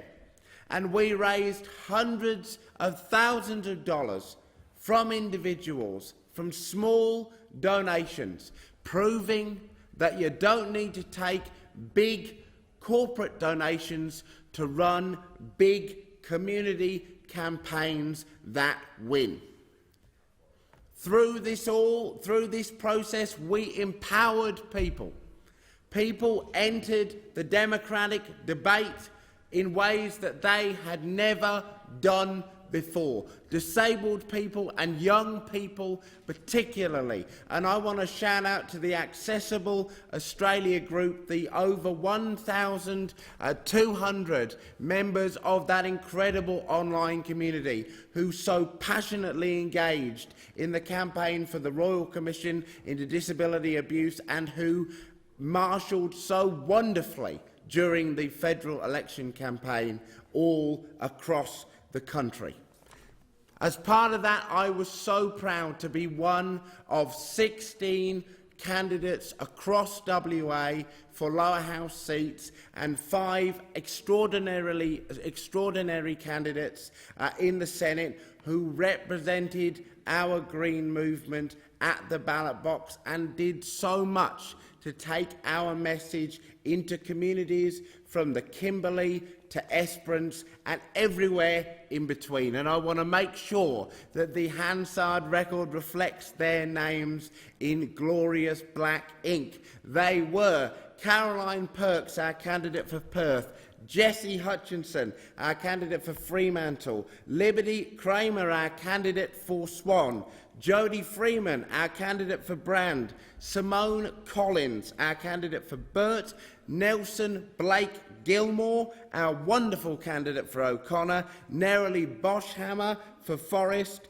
the Yaruman Johani Mahmid for the seat of Durack, Jodie Moffat for the seat of Canning, Leanne Miles for the seat of Hasluck, Daniel Vucic for the seat of Moore, Eugene Marshall for the seat of Pearce, Judith Cullity for the seat of Stirling, Mark Cooper for Cowan, Martin Spencer for Tangney, and Buan Khadga in the Senate alongside Heather Lonsdale, Jordan Cahill, Jacqueline Van Grootel and, of course, Giz Watson. I also want to thank, Madam Deputy President, my incredible team, without which I would have been able to achieve in this place nothing whatsoever. To Trish Coucher, my incredible Chief of Staff, who always makes sure that I am where I am meant to be when I am meant to be there. To Elliot Sawyers for his incredible puppy energy during the campaign and everywhere in between. To Amy Smith for her sound and resolute policy advice, to Gabby Nind for her enthusiasm and fresh insight, to Connor Slight for some of the most incredible digital material that has been seen in this space, to Andrea Pizzi for always being in the legislative foxhole alongside me, and to Tim Oliver, who is quite simply one of the best media guys in this place. I would also be incredibly remiss without thanking my Senate colleague in WA, Rachel Seward, and her incredible team. There is not a day that goes by, nor was there a day during the campaign, that I did not thank whatever exists up there for their existence and their support. While I'm at it, Madam Deputy Speaker, I must give my heartfelt thanks to WA State Director Sophie Greer, Lead Organiser Lily Newbury-Freeman, Georgia Blackburn and Eva Bates, who led the team at GWA. I have never worked in all my life, nor will I ever again, with such an incredible team of women who brought it and absolutely smashed it. To those folks out in community right now who may well have watched the proceedings of today and may well be feeling frustrated with the state of politics in Australia, take heart and take hope. Together we are strong. Together there is hope. Our Green movement will be a powerful source of opposition to this government. We will take the fight to get corporate influence out of our democracy and real action on climate change right up to the Morrison government. And together we will win. Thank you, Senator Steele-John. I propose that the Senate now adjourn, and the Senate stands adjourned and will meet again tomorrow at 9:30 a.m.